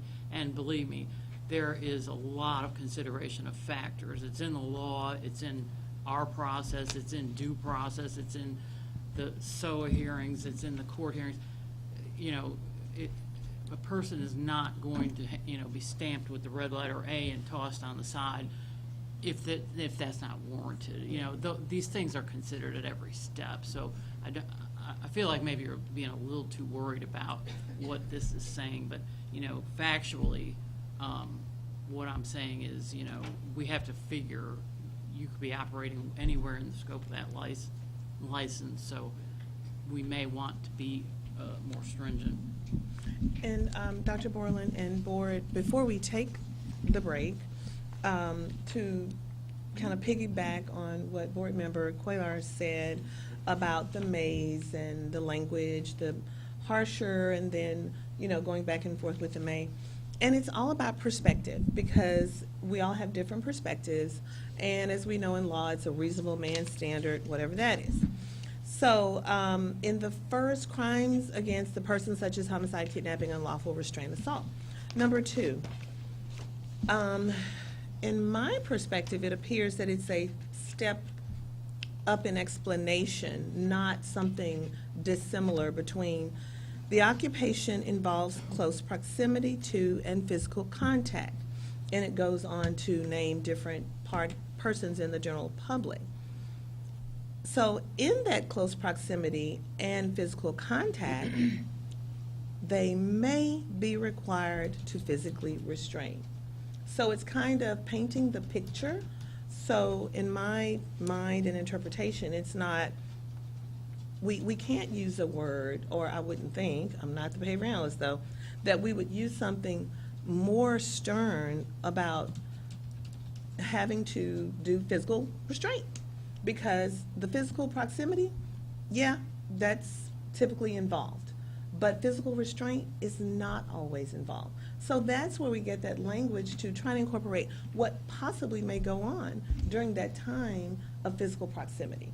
So, Dr. Borland, you're running the show. I just wanted to give yet another perspective.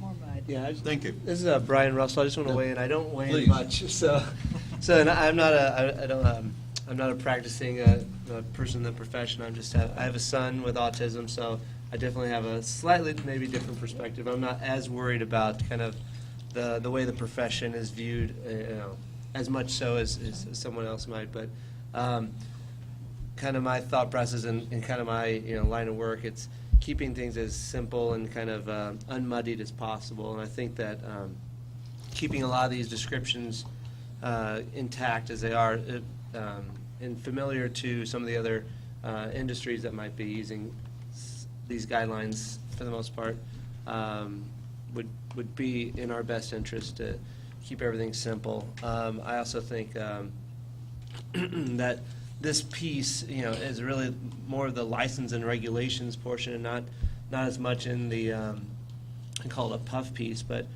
job description of what this industry is about. So, I think, and we're probably on a number of people on different sides of this, but for me, the least changes we can make and the simplest form for the purpose of this particular document seems to be, would be, in my opinion, be the best course of action. So that's all I got to say.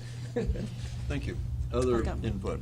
Wes Dodson here. Just point of procedure to know, kind of, since we're talking breaks and revisions and things, before I ask anyone or before the board asks anyone to go make sweeping changes to a document for us to consider, do we need to have a motion to even make those changes at all to consider before a vote to accept the rules? You don't have to have a motion, but if there is a consensus saying, because we don't need a vote for each incremental step. Right. But if there is a consensus saying, hey, staff, can you go back and draft some of the Mays?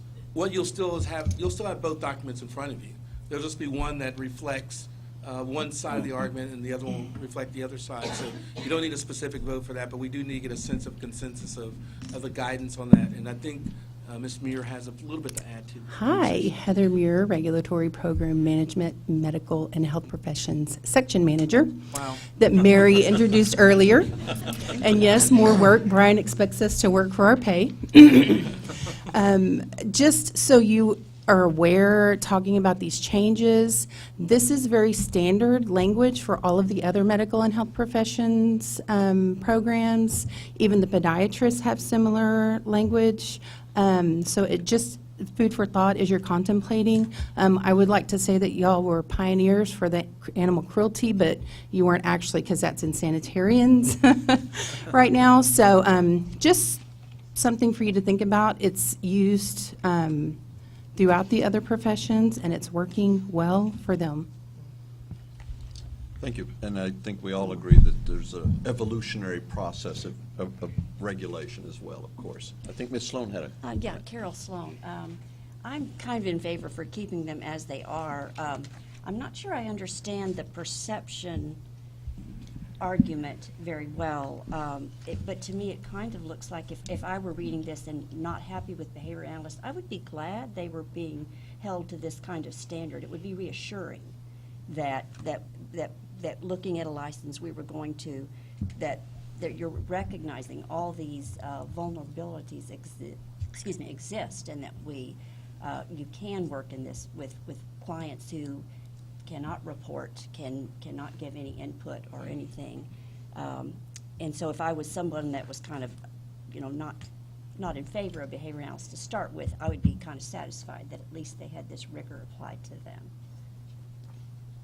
Laurie Snyder, I think really in the first paragraph in that last sentence, if that was almost maybe bolded, or the guidelines present the general factors TDLR considers in all cases and the reasons why particular crimes relate to a particular type of work.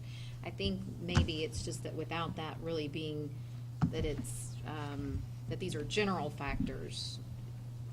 When you go back and read that initial paragraph, when you see that a little bit, when you pay attention to that, it kind of sets a different tone. Okay.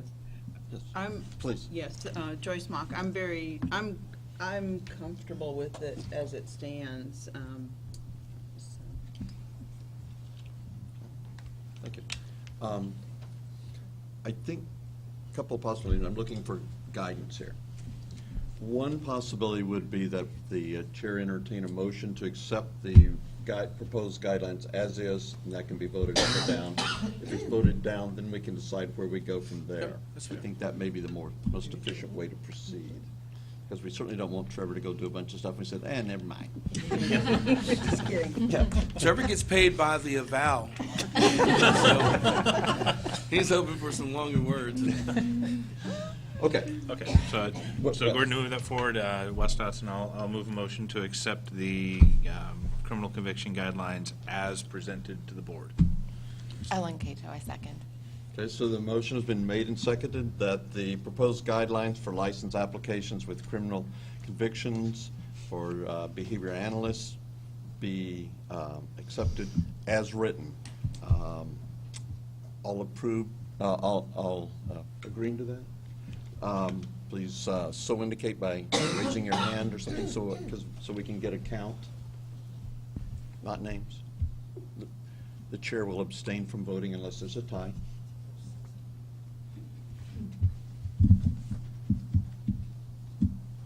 All opposed?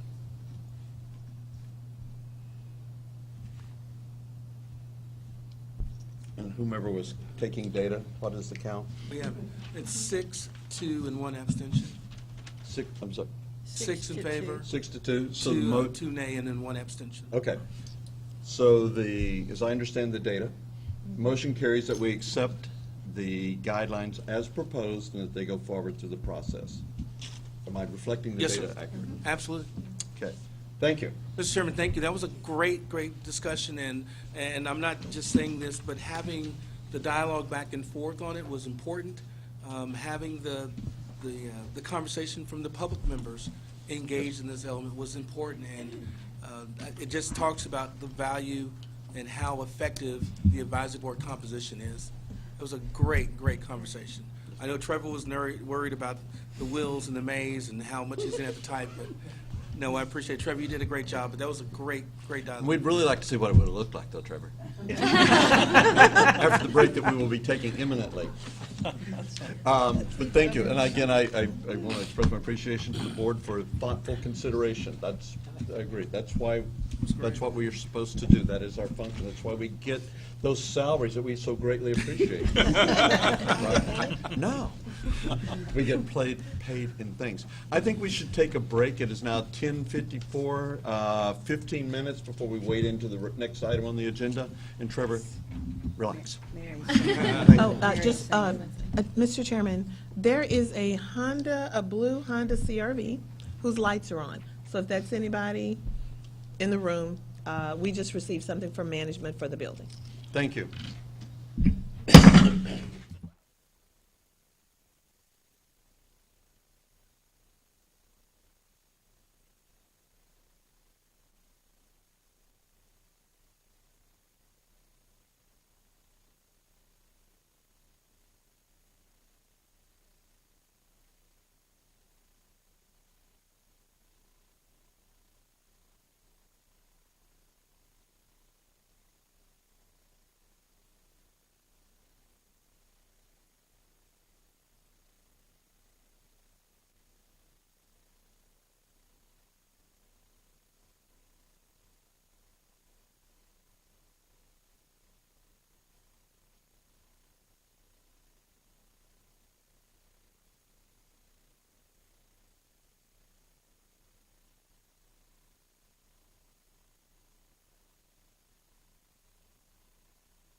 saying.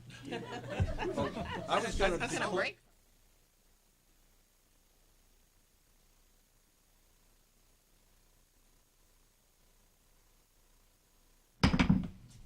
No. The December 6, 2018 meeting of the Behavior Analyst Advisory Board of TDLR is back in session after we've all had a refreshing break. Our next item on the agenda is item G, discussion and possible recommendation for publication of proposed amendments to the rules at 16 Texas Administrative Code, Chapter 121. And I believe will be guided through this discussion by Ms. Pefferly. Good afternoon. My name is Laura Pefferly, and I'm with the General Counsel's Office, and I'm the attorney on the program. And right now, just sort of to orient everyone, the initial rules that were adopted for this program are those that are in effect now. This amendments that we're going to talk about today are the first amendments of those rules. The work group met several times, discussed this, discussed these amendments. So they're not at all new to the work group, but some of the members may be looking at this for the first time. We had gone through these when we finally decided on all the content to get in there. Then I kind of took a step back and looked at the big picture and did a little reorganizing and not tampering with the content, but just sort of organizing it in a way I thought that might be a little more conducive to an understandable rule. The documents you're looking at, you have a copy of what we call the red line, which is basically what's going to go to the Texas Register for publication, which is just the changes. It shows only the changes. And then you have a second document which has yellow highlighting in it, which is the changes in the existing rules, sort of in context. This is the one I'll be using to go walk through them, but all of the changes that are in this document are in the red line. They're exactly the same changes. You'll just see the context in the one with the highlighting. The changes primarily came from the work group. I'll note a few of them that had sort of bubbled up through RPM as well. And if you see rule text that's lined through, don't be too alarmed. Some of this was moved around. So whenever we have to move it, we have to basically delete it where it was and add it where it went to. So you'll see it underlined in one place, and then you'll see it lined out in another. It's just the way we have to mark up the rules for publication. Whatever you decide on today, whatever language, if you agree with every word that's in here, that's fine. If not, we can tweak it. We're not committed to any of this yet. The next step is for this to be published in the Texas Register, which means that we're proposing it as a rule amendment, and then there'll be a 30-day comment period. So the public will be able to comment, all the licensees will be able to comment, and then we will come back and meet again and talk about all the comments that were received, talk about how we're going to respond, whether any changes will be made to the rule at adoption. You've heard this before from me. At adoption, we can't make major changes. So if you want changes now that are broad, this would be the time to make them before they go to proposal. Because once it's gone to proposal, then we're limited on what we can do. We can do some, but we can't do a lot. So the best time to make changes is now, and that means add, subtract, modify, whatever you want to do to this language before it moves on to public comment. And, this has come up through the work group, which is only a few members. So if the full board feels like something is troublesome, this is the time to address that before we go to proposal. So if you're in agreement, I'll just sort of walk through starting at the beginning, and we'll look at each thing. the first changes are in the definitions, and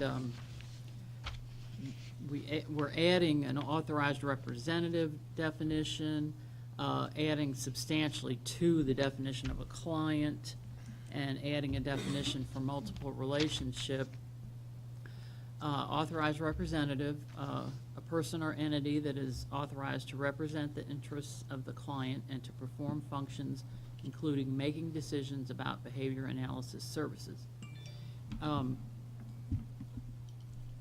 lot of times in the rules we're referring to the authorized representative or the client, and so this definition is purposely not, I wouldn't say vague, but sort of a general, all-encompassing definition. And then client is used a lot, and for brevity in the rest of the rules, it'll often say client or their authorized representative. So then you would come back to the definition where you get all the details about what a client is. And it did say just a person who is receiving behavior analysis services from a license holder. And so we're adding quite a bit. I won't reread all these rules to you, but if you look at this, we're trying to encompass in client that means and includes the authorized representative. Could be a parent, could be an attorney, anyone who's representing that client's interests. And a client can also be not just the person receiving the services, but an entity, a legal or governmental or educational institution or entity. So it's broadening what a client is, even though a client always could have been all of these things. We're trying to lay that out so it's more clear, and so that we don't have to run these lists through the rules. It's all there in that definition. And then multiple relationship was added, and this in this one, after the last work group, I felt like we might want to add the language in bold, so I put that in there so that you can think about that. This one would be a personal, professional, business, or other type of interaction by a license holder with a client or with a person or entity involved with the provision of behavior analysis services to a client that is not related to or part of the behavior analysis services. And, the goal of the work group was to make this like a non-judgmental definition. Just it's a factual, it's what a multiple relationship is. It's not saying it's good or bad. It's just this is what one is. And so that the bold words there are my suggestion to add, and that's something you can decide on with all these other changes. So that's the only changes in the definition section. If you wanted to, I don't know if you want to discuss as we go along or wait till the end. Does anyone have a real burning comment or question they want to add at this point? Wes Dotson, I'd just say thank you for all the work on this, having been on that work group. I know how precise we can be sometimes with our words, so it's really nice to see it's come this far along and kind of where we are with this. So I think the definition clarity helps throughout the rest of the document. Thank you for that. Thanks. Agreed. Okay, the next change is in 121.21 and 121.22, which are the licensing requirements for the behavior analyst and the assistant. And all it does is add a section D, subsection D in each section, laying out what kind of title or title abbreviation can be used. This kind of came up from some queries that were received. So we thought it would be a good idea to just sort of lay out what would be appropriate. It's not limiting people only to these, but trying to make clear that mainly in the assistant behavior analyst, that they need to be clear that acronym, abbreviation, title, whatever you want to call it, is for an assistant, not the behavior analyst itself. So if you feel like we need to add any other variations, we could do that. I think you'll probably agree with these. So that's, Hearing no comment, I think. Okay. We'll go ahead.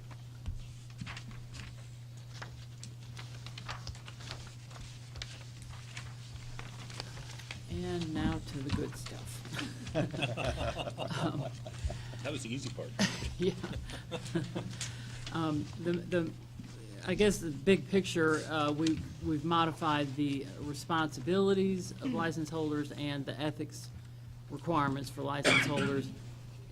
Some would say they kind of overlap, but one thing that I kind of picked out here after stepping back and looking at it was that a lot of the responsibilities don't really have to do with like direct patient care, and so I sort of grouped those into administrative practice responsibilities, which is subsection B, and then the ones that deal more with client issues, I put into a professional services practice responsibilities in subsection C.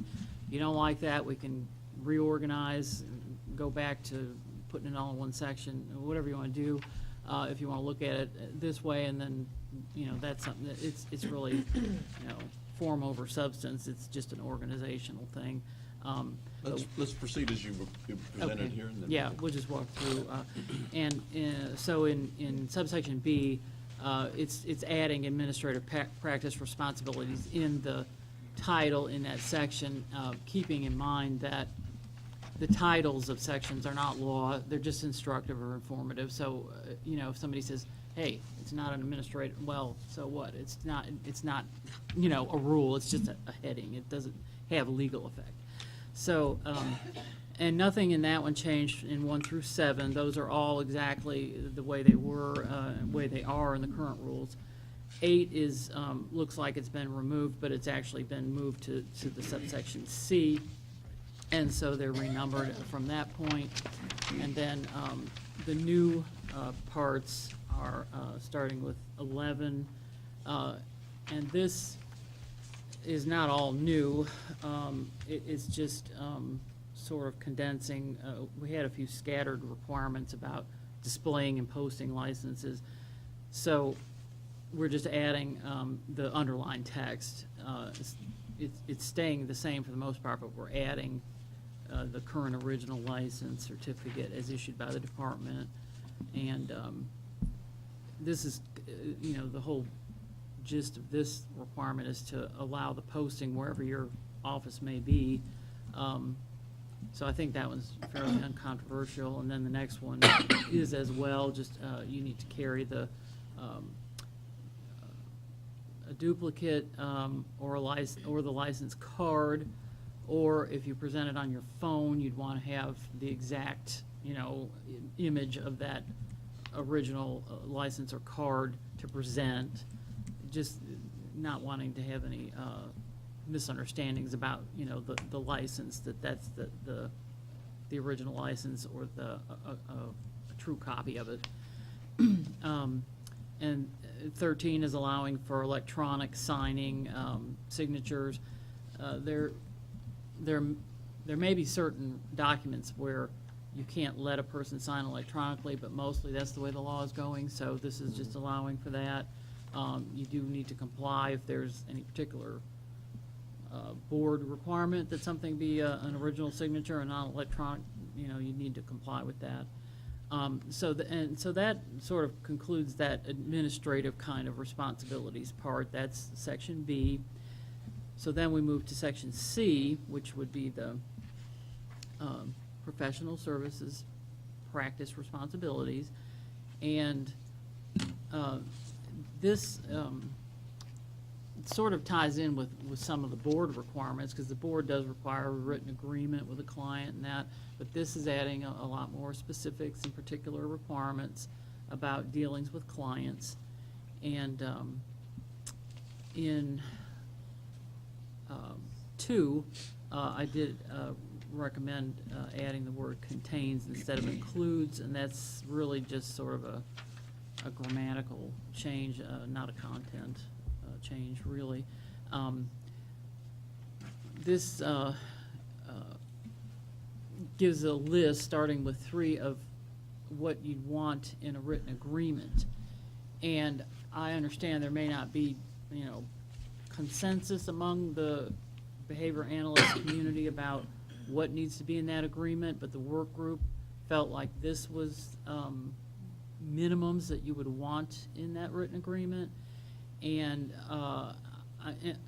underlying all of this is the fact that this is going to go to public comment. And, you know, if we get lots of comments about some particular thing in here that is missing or that they don't like, you know, there will be opportunity to adjust for that. If you feel like there is something, though, that would be a problem, we may want to look at that more closely because, as I said, once it goes to proposal, then, you know, we can't change that so easily. So I would say if anything in there really offends the conscience or anything, we need to talk about that. But I felt like this was what the members of the work group felt was appropriate for some minimums, so. Mr. Chairman, Brian Francis. Yes, sir. Here's one of those elements that I just want to put in front of you for consideration. The more you have in the rules, the more we're going to meddle in your business. And so you've got this contract information, the written agreement, and now each of these elements becomes something that could be a violation of a rule. You don't have the date there, you don't have the X there, you didn't get the signature of the person. So be mindful that what you are putting in your rules becomes something you're going to be governed by. And do we want to focus on this, or do you want to focus on those scope of practice elements? Because we have a good, strong enforcement team. You met one of our folks, Trevor, earlier. Everything you put in the rules becomes something that could be a violation. And so do you want business practices in your rules? And if so, recognize what that could look like when a complaint comes by and says, got you on a technicality, you didn't have this on your line. Now you have to change all your written agreements that you currently have to make sure they include all these elements. That's part of the reality of what you put in a rule versus a business practice. So just be aware of that, okay? Thank you. Okay, and so 3 is what needs to be in a written agreement, and then 4 is a little looser. It's either in the written agreement or it needs to be explained or disclosed to the client and possibly documented depending on what that item is. So this is starting to bring in conflicts of interest or multiple relationships, and it includes ones that the license holder is currently aware of or that become known to the person as they go through treatment. The sort of pre-planning for how those conflicts or multiple relationships will be addressed if they're known at the time or if they're discovered. And, you know, multiple relationships, as I've come to understand, are not always a bad thing. Sometimes they're inevitable, especially in a small town or small community. You know, people are related to people, people have businesses or do business with other people, and so there could be something going on that's totally innocent, but it's something that, you know, the license holder really should deal with the fact that it exists and get some kind of agreement from the client or give the client the option not to proceed with treatment if that is a problem for them. So these are sort of a kind of, you know, what you need to disclose and what you need to get out in the open and have an agreement on or not if you're going to go ahead. And I took, I suggested taking out existing in C, the acknowledgement of known existing conflicts. I felt like that maybe known would be a better word to use there instead of existing. It almost, I don't know, it's just sort of an attorney thing, but just thought it was a better word. And again, anything that you see in here, all of this that's in yellow are amendments that are not in there now, so those are going to be proposed, but any of this could be changed. You know, you're certainly free to strike any of these or, you know, whatever you feel like doing. But the forum basically deals with multiple relationships, conflict of interest, and then the issue of trying to force a product or something on a patient that, you know, you're trying, maybe you're making money off of that or something. So that touches on it, but we also address that again later in the rules. this reevaluating treatment progress as needed and at least annually. This one may seem a little stringent to the average person, but I understand this is something that behavior analysts are really expected to do in number 5. And likewise, 6 is, amending or redoing that agreement pretty frequently. If this is, a time period that works for you and you feel like that's appropriate for all behavior analysts, that's fine. I think maybe behavior analysts are a little harder on themselves than the general public might be, so some of these things may seem really stringent to. Can I interrupt you for a moment? Uh-huh. Ellen K-Tip. I just wanted clarification on number 6, just from the work group. When you say a new treatment agreement, do you mean the entire contract with all of those items A through J, or just this is how our treatment plan has evolved over the year? What do you mean by the new treatment agreement? This is Wes Dodson. My interpretation was more of the treatment plan, to ensure that we were Okay. revisiting the data, looking at the progress of the client, determining at least annually that that our services were having an effect, what that effect was, and what we should do about it. Okay, I you're think- not referencing number 3 and the written Yeah, like the HIPAA contract. documents and things only should be changed if there's a change in treatment status. Right, okay. But that's my understanding. I don't want to speak for the whole group. As a member of the group, I begrudgingly agree with Dr. Dodson. Well, and I would note that in the work group. I'm all good with it. In the work group discussions, we sort of bit off treatment agreements, but didn't really bite off treatment plan, because I understand they're two different things, and so we kind of tacitly agreed to leave treatment plan to tackle in the future, maybe. So this really does deal more with the written treatment agreement, but if you feel like plan should be in there, I'm not opposed to putting that. I'm just thinking about what Mr. Francis said a minute ago about delving into people's business practices a great deal. And I mean, I'm all for ethical treatment. I run a large facility, and we do all of these things. I just want to make sure that we understand like what we're asking. Like maybe clarify a little bit as to what number 6 is referring to. I don't know. Yeah, and Wes Dodson here, I would tend to agree. I think hearing the way you're framing it now, I think I'm more concerned about the language in 6 than I would have been, just because I think 5 captures the spirit of what you're asking about, which is we're reevaluating that treatment progress at least annually. Right. Yeah, at a minimum, for sure. Right. Should it maybe say Yeah. treatment agreement or treatment plan? Oh, Yeah, I mean, I'm trying to put myself back into our discussion, if there was an angle I'm missing in this, around just kind of checking in on the status of things. I know when we talked about this in the work group, it was a lot about just how are you protecting against maybe there might be a new multiple relationship you didn't know about when you started treatment, but has come up in the last few months, or just making sure that as a behavior analyst, we're checking back in with kind of the big picture rather than signing a treatment agreement and going head down without context. I am now thinking that might be a little too strong for the language, but I'm also. And Mr. Dodson, Brian Francis, and Dr. Dodson, that's what I want you to be aware of, because let's say we go through the process and you take all the rules on face and the commission passes them, then we're going to come back to you in a couple months after that and say, now put a penalty to it if they don't do the treatment. Now put a penalty to it if they don't do X. And it is seductive to say this is what all of us should do, but the moment you put in the rules, you're saying all of us must do. And you want everyone to be professionals, but having it in the rule, your regulatory administrative rule is not always the best place to put business practices, because we will get in there. I'm going to tell you right now, my folks are good, and if it's in the rule, we're going to get up in your business, and we don't want to. I mentioned to Dr. Weston as we were talking and just going back and forth is that these are some of the rules that we would take out of programs that are transferred to us. We would say, don't let government meddle in your business. and it sounds good. You're like, man, everyone needs to do this.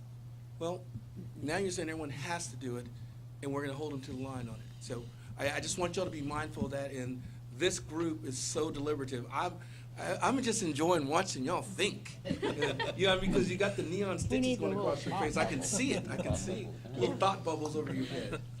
So keep engaging. Keep wrestling with it. I love it. I do worry about some of these things just being like, I don't want to come up as a potential alleged violation because I have 100 clients and one of them I've been trying to grab the parent for 3 months to get them to sign a revised treatment plan, and here I am being penalized because I wasn't able to do that. I just, if that's the nitpicky degree to which we're getting down to things, and it's not that I don't want to advocate for best practices, for sure.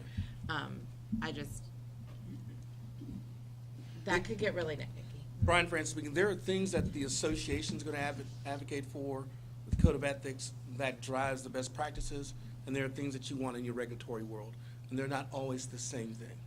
They're not always the same thing. The other thing to keep in mind is we have several options of getting this information out there. Let's say that you make some changes and you're uneasy on number 6 or number 7. We can do what we call a free look and not hold ourselves tight. We can say, hey, let's just publish this on our webpage, not the official comment period, but just kind of put it out there for people to kind of look at. And then your next meeting can factor in those comments that come in there. And then the next meeting could be the official, let's publish the rules for official comment. But you may have been able to absorb and include conversations and discussions and not be held tight on it. So it's just, you have options. You have options for you. This is Wes Dotson, and I'll ask the experts in the room who do this. I think what you've been saying is causing me to think a little differently about what we were doing here. Sure. And I want to check in on kind of that perspective. If we take it out of here, let's take that to the extreme and say that, professional service practice responsibilities becomes 2 or 3 items that say you're meeting professional guidelines and you're generally providing this information. Is that, and probably better for you, is that going to create a situation in which we have more or less flexibility to use our discretion if someone isn't engaging in best practice? Because there is a need in our field because of rapid growth and tremendous need for practitioners to cut a lot of corners. And so we do need some regulatory teeth about kind of minimum elements of what we do. If we don't put it here, what's that do to our ability to say, go after that weak practitioner who takes a caseload of 50 families and can really only handle 10? Should only handle 10. Right. What's that do in terms of our ability then as a board or as a field to do kind of self-enforcement, if you will? We've got the National Board, of course, but we're talking about Texas licensure and what we can do. So I'll weigh in, and then, of course, I'm going to defer to Laura and Mary. But when you look at the responsibilities of the license holders in your existing Code of Ethics in 121.70, those are the areas that, if you put a number in this and you can't have more than 50, that's really government kind of doing a quota. Right. But if you say you must provide the level of professionalism that allows that client to receive the services they're required to receive, now you have that general flexibility of, are you giving them the appropriate treatment and the way they should receive it? I look at the 121.70s as your guideposts, and that's the one, going back to our conversation with Trevor, that's the one that gives us the broadest flexibility as opposed to 50 versus 51. 70, and I know we're just having a conversation about numbers. no, this helps. That's So what I'm asking for. Look at dot 70 as, do you have the elements, maintain legible and accurate records of behavior analysis services, comply with the order of a commission, be truthful in responding in manner to a complaint, notify each client and minor parent, authorize representative of the website, report any fact the license holder's qualifications, certifications have changed. That's where I see those general provisions are. So it's just, but again, my mind is just, I'm dancing. I'm loving the dialogue and the discourse that you're having. I was talking to a young lady out there in the audience. This is what you're here for. You're here to deliberate and really churn and think through it. I just want to take the pressure off you and say, what you decide to do today, you have options that won't hold you in cement. You can have time to think about it, like 10 minutes, and then we're going to, I'm joking. But you have options to think about it. You don't have to, I don't want you to think you have to paint something today. Hopefully put something in your head that'll make you thinking like, you know what, I want to press the pause button. I want to reflect on this a little bit more. You have that. Mrs. West Dotson, I appreciate that. I think what this is helping me do is have a sense again of the broader perspective of how you guys use these rules, because that's what I'm trying to understand. We're trying to protect our field and what we know best practice needs to be, and the limitations, as you've heard us in the subgroups talk about some of the horror stories of things not being done well, but we need to do it in a context that allows you to do your job without making our life harder or your life harder. And I think some of this is, when we hear you talk, we hear some examples of maybe how to phrase things in a way that allows us to do that, but allows you discretion. Because And there's discretion Right. built in, even in this one we're looking at the end it says as appropriate. Right. Well, whose decision is it whether it's appropriate? If that person thinks that they can handle 50 clients and they should only handle 10, that was their discretion. But then, if it becomes a violation, then it's like, okay, would the average behavior analyst think that that's appropriate? And, so there might be expert witness testimony or something like that to bring that in.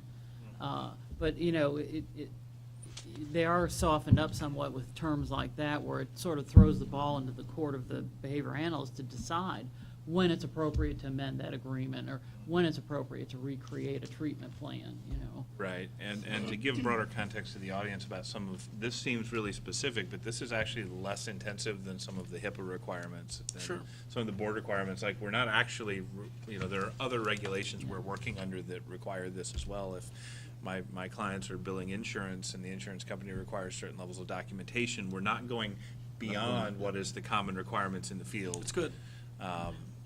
So that, this isn't just a list of things we made up to be persnickety, but it's also. One of my favorite words. But I think it also is relevant that if it is covered by all those other regulations, is there value in continuing to articulate it this deeply here? Or can we say a more generic line of, will meet HIPAA requirements or insurance requirements or practice requirements for documentation, some sort of general statement? And Brian Francis, you have some of that already. When you look at 121.75, A1, the department may consult the requirements of a certifying entity or the BACB professional ethical compliance codes. By reference, we're saying we're going to look at those already when we have a case. Number 2 says that when we're applying those requirements, if there's an interpretation that's different than what the certifying entity has, we're going to default to that. Under B, you have some really good ones. The services without discrimination, offer to perform only behavior analysis services for which the license holder is qualified, act truthfully, maintain objectivity, refrain from participating. You've got some good stuff already in there. Required by law or compelled by a court to reveal the information. That's the HIPAA stuff that you're talking about. So you Right. have some of that already here. And the general way that it's written there gives us flexibility underneath it. I just want you to be mindful that we're going to put a penalty amount to every section in there. And you're going to say, wow, we just said $500 for not having the signature. Wow, we said $500 for not doing the annual checkup and license revoked if they do it 3 times. You're going to go through that exercise. So just do what you're doing right now. Keep wrestling with it.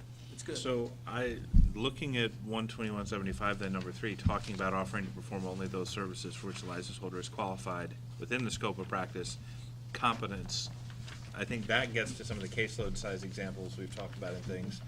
That almost feels like that covers a lot of that. Boy, you've given us a lot to think about. Thank you.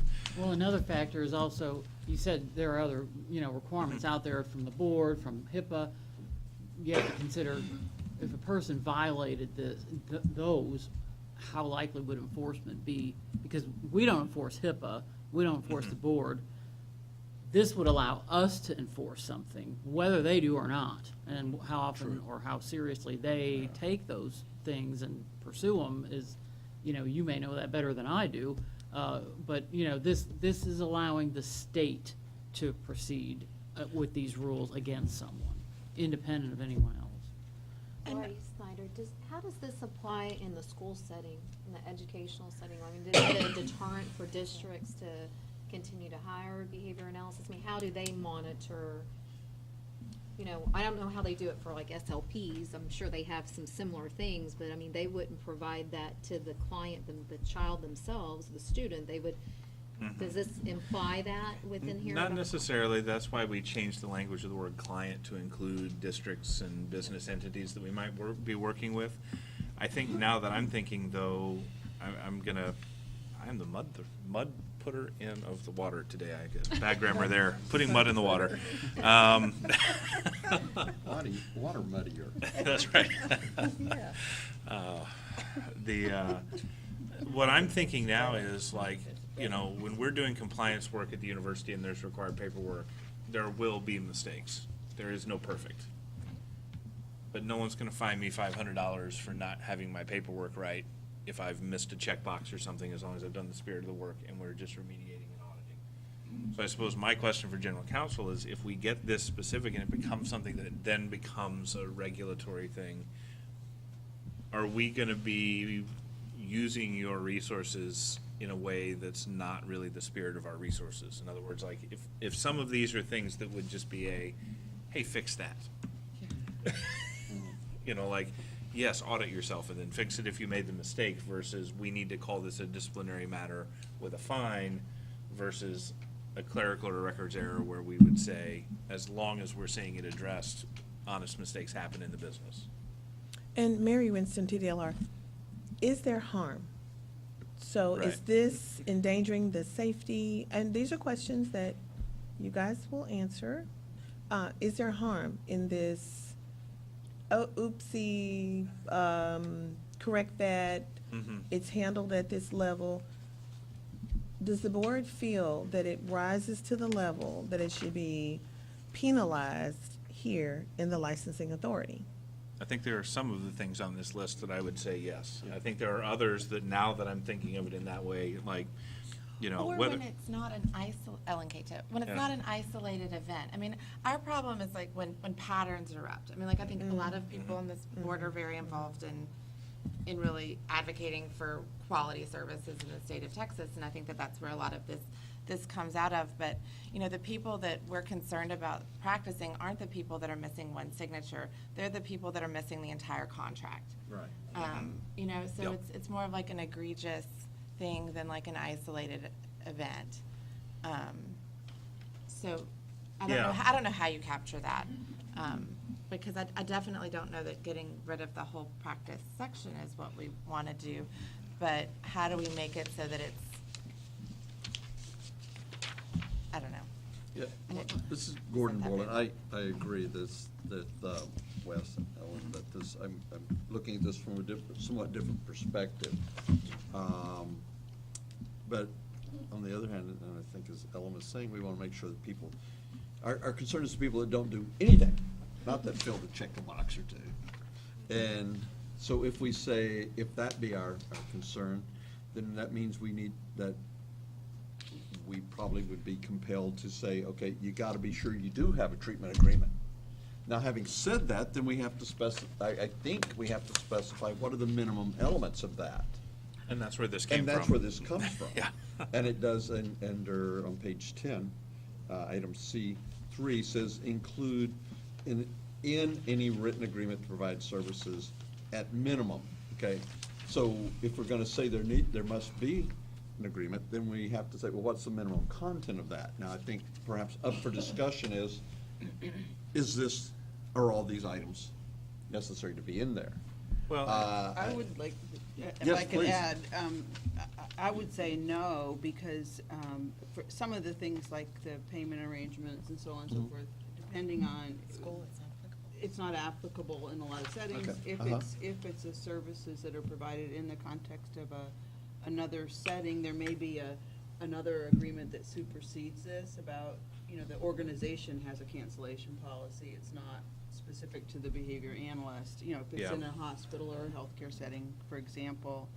And it may be fluid. In other words, there's children who are, or, you know, who are getting services under health insurance, and the terms of that insurance may change, or they change insurance, and that changes, so, you know, I think the idea of pulling some of this out makes sense, or making it less specific. Well, or you could, you know, where it says include in the agreement, at minimum, you could say if applicable, or as Yeah, applicable. make it You a know, little it could softer. soften it. Because I understand, like, in your context. Yeah.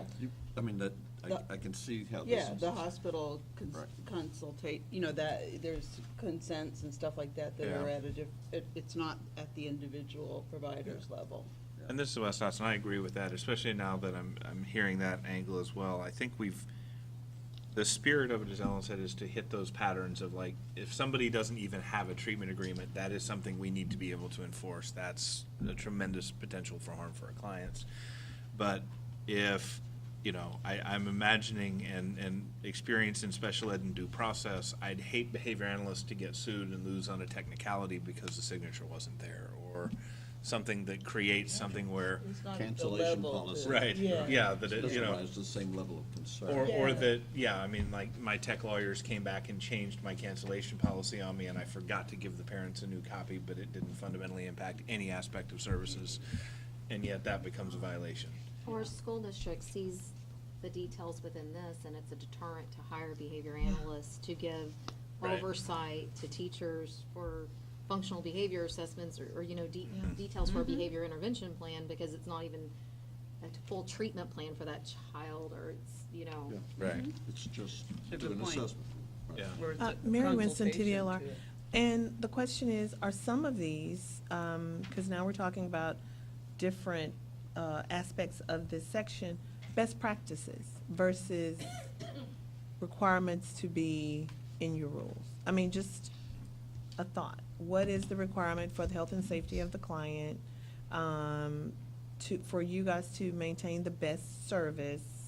And looking at it from all angles, you don't want to cut off your ability to work. If this kind of thing is going to hinder a school system and it's not going to benefit the client or the practitioner, is that something we necessarily need to make a rule? And West Dotson, in thinking about this now, what I'm really seeing is C3, it's really about description of services to be provided and signatures on that. To me, like, if that, the description of services to be provided, again, might be very, very different across different entity settings and groups. But that's, to me, and to me, my opinion, that's the minimum we should, like, you should be saying, like, okay, you're hiring me to do an FBA in a second grade classroom, or you're hiring me to do intensive individual therapy with your kid, or you're hiring me to do an organization behavioral assessment of your company to determine efficiencies. There's a description of what I'm going to do as services, and then we have to agree to it. And then I think everything else starts to get into, I'm hearing now that over-regulation of details, because each of those arrangements in different settings might be unique. Because I'm now thinking of OBM going, Right. some of those folks, some of this is not even in the ballpark. We were thinking of a different. And Mary Winston, again, your payment arrangements, those are business decisions, but we will get complaints. Oh, yeah. About what that arrangement is. That's a business decision. What's the going rate? We have no idea. That's what you do. So I don't, but we'll get a complaint, and then I'm sure of it, that we would have to go into your refund policy. Also, that's a contractual question. That's not a question as a behavior analyst. It's not a licensing No. question. Yeah, I think, I think we should cut out yeah. This Gordon Board, I think that some of the genesis for some of this being included was that the BACB says we got to specify all this stuff. And as Brian pointed out, that maybe is essentially covered under 12175. I'm not sure. That's really specific to ethics. I don't know if it pertains to some of that more business-related issues. But that's, I agree. This is West Austin. Gordon, If I didn't I'm going have that the direction. right contract language, that's an issue, but I'm not sure that it's an issue for whether or not I should be able to keep my license. I mean, I'm seeing this, yeah. Yeah, I'm looking at this in a very different way right now. So the question is, what is the real minimum What do we we do? have to have? I'm sorry. Yeah. That's okay. I mean, this is Stephanie Sokolowski, so what do we do now, right now, sitting at this table today? Yeah. Laura, Karen Cox is here, Mary Winston again, from enforcement. And if you want, I mean, how would some of these things play out in the enforcement process? She's here as a resource, so if these things are left in there and it's a violation, how would this turn out? So if there are questions, please call her up, and she can assist this process. I was wondering if there's anyone in the room who might be able to, from TDLR, that might be able to assist us with answering some of these questions, if you would, please. That's known as calling her up. As opposed to calling her out. Well, we might just be. Thank you. You're welcome, Commissioners. I think some of your questions can be addressed by a brief explanation of how enforcement works. Because a lot of your questions are, if we include this in the Code of Ethics, is my license going to get revoked? Before we do this, at some point, you're going to get to create what's called an enforcement plan, which is a guideline that the Enforcement Division uses and is required by statute for and the penalty matrix is the other word we use for it, what violations of which rules merit which penalties. And it starts with Class A, which are the lowest level, and goes up through the letters of the alphabet. I think the highest we go in any program is H. So that would be, and the highest penalty is going to be revocation. So if you participate in informing us how if you include this in these rules, and it's up to you as far as, I have nothing to contribute to the about whether it be an ethics rule or not. That's something else. But I can tell you how it works if you do include it. If you do include it, you have a chance to failing to have an agreement is, say, Class D violation carry $5,000 penalty, and that's but failing to renegotiate the fee agreement every year might be a Class A. And I'm just, so I suppose I just thought it was important that that you knew that there is another involved in this. You don't have to decide the serious each violation of each rules now. Can I answer any other questions? And just to piggyback on what Karen is saying, yes, there are degrees, and you all will come up with that as the board. You'll take that stab at that. However, if it is an administrative mistake that happens to be a violation, and if the penalty is a warning letter or $250, again, reaching out of the air with that, what goes with that is, okay, you have $250 in your pocket, you can argue it, you can pay it, you can work with enforcement staff, but you're going to have to deal with TDLR way more than you want to.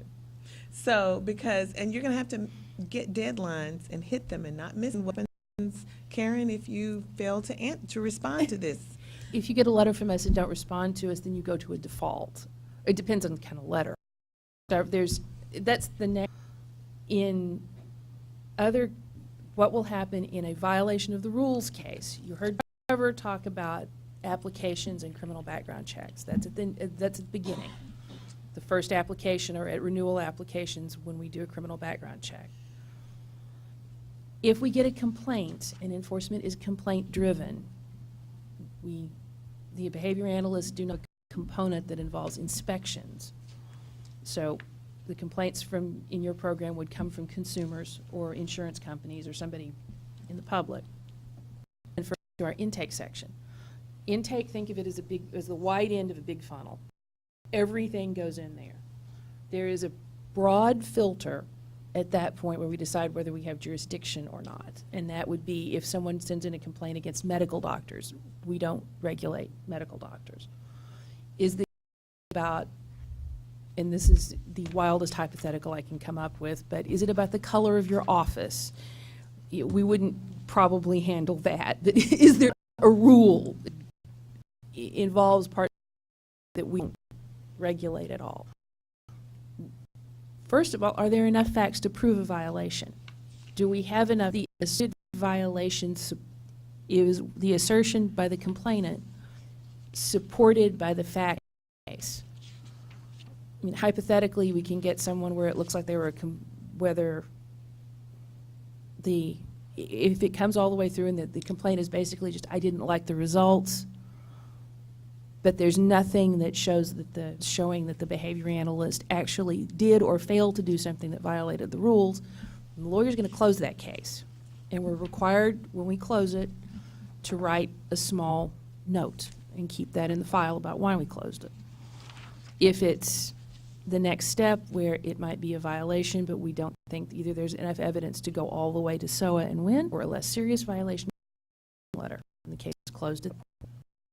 And it just says, we got this, we have investigated it, we think you need to be told that there's a rule about this, don't do it again, but right now your case is closed and there's not going to be any penalty against your license. Next step is it can go to SOA. We can issue what's called a notice of alleged violation, and that's if we think there's initially enough evidence to support action against the license. 3 things happen there. One is it's defaulted, nobody responds, and there's a penalty. The second thing is the respondent can can contact us, and we can work out a negotiated settlement, because sometimes they have more evidence later, they're better at explaining it when they're talking to a lawyer. That happens sometimes. There's more detail that we can get. Then it's settled, and there'll be an agreed order entered, and that closes the case. And the final stage is it goes to SOA, which is more or less a trial. It goes to a hearing, the judge issues a PFD, and then it goes in front of the commission at that point. So, but in all of those stages, there will be chances to present new evidence by the respondent. They'll have plenty of opportunities to tell us their side of the story. So keep that in mind when you look at these rules, that it's not an immediate step from letter from a disgruntled client to license revocation. There is a lot of work that goes in between that, and in the so can I answer any other questions about this? Wes Dotson here. I think so. Thinking about this that way, though, I'm not assuming that's a cheap process, even if it only goes to the point of deciding to make a note that we're not going to pursue this. You're Right. putting staff time into this, there are hours into this, there are state resources going into investigating these things. And so trying to think like a responsible steward of state resources, do we want to create something in our rules that guarantee more investigations, or that could be setting the stage for you guys to have to be investigating a lot of stuff that's less likely to be found to be a serious violation?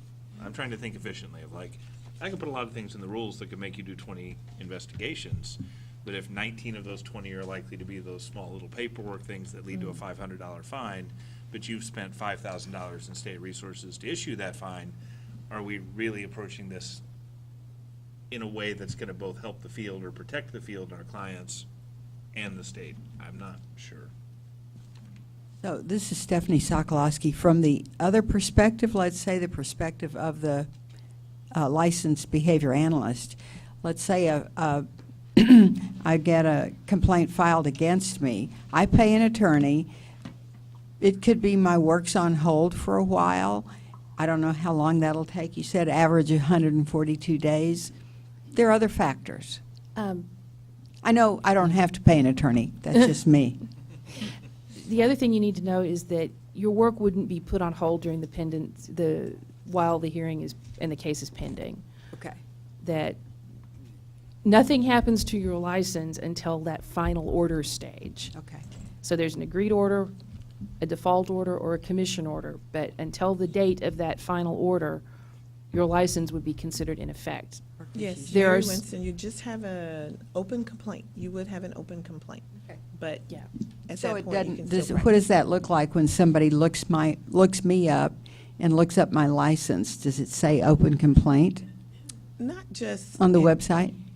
Because that's what people, It does for the medical board. it'll Yeah. say that. okay, I'm just saying, there might be an Dr. impact. Sokolowski, if you let me to, I can go check on this I'm and just find out. I'm just saying the other yeah. side of the coin, the cost to the state. It's also a cost to the licensee.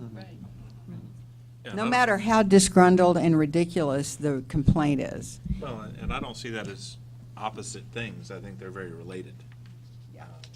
And let's just remember too, I'm sorry, Dr. Dodson, that certain things are for the health and safety of the patient, the client, and for the health and safety of the practitioner. So, your payment arrangement and policies, that probably varies. That's a business decision. Do we need to really have a copy of that? Or to, it's a business decision. If that's violated, that would go into so many other, that's a civil violation for contracts, it could be a workforce violation, but is it a practice violation? So, like you were saying before, there are several things, this description of the plan, treatment plan, so forth, that need to be in there, but your practice of how you collect your monies, that's not a TDLR thing. Ellen Cato, I Typically. think that it's not so much how we collect our money as the fact that not everyone operates so transparently or gives this information up front. So we have a responsibility to our clients to tell them what their financial responsibility is going to be, right? And I think the problem lies in when that actually isn't communicated. Yes. And, or what is being billed for, the transparency there isn't there, so it's and so maybe that's more of a fraudulent situation. I'm not sure, but so it's not when I think about this, we should have this in place, but there's the transparency with our clients where the expectations are laid out up front that's sometimes missing that I see as a problem. This is Wes Hudson. I almost see that as maybe what we need to say. Is it is your obligation as a professional service practice responsibility is to give transparency to these things without saying all of these things have to be in a signed written treatment agreement. We set as the expectation that you must be transparent in these things. That allows maybe more judgment up front. And again, I'm going to defer to the people who have to chase these things down and evaluate them. If we just say there has to be transparency about your services and things, is that less likely to be kind of this nitpicky stuff than to say here are the absolute required elements of a signed treatment plan with contractual detail?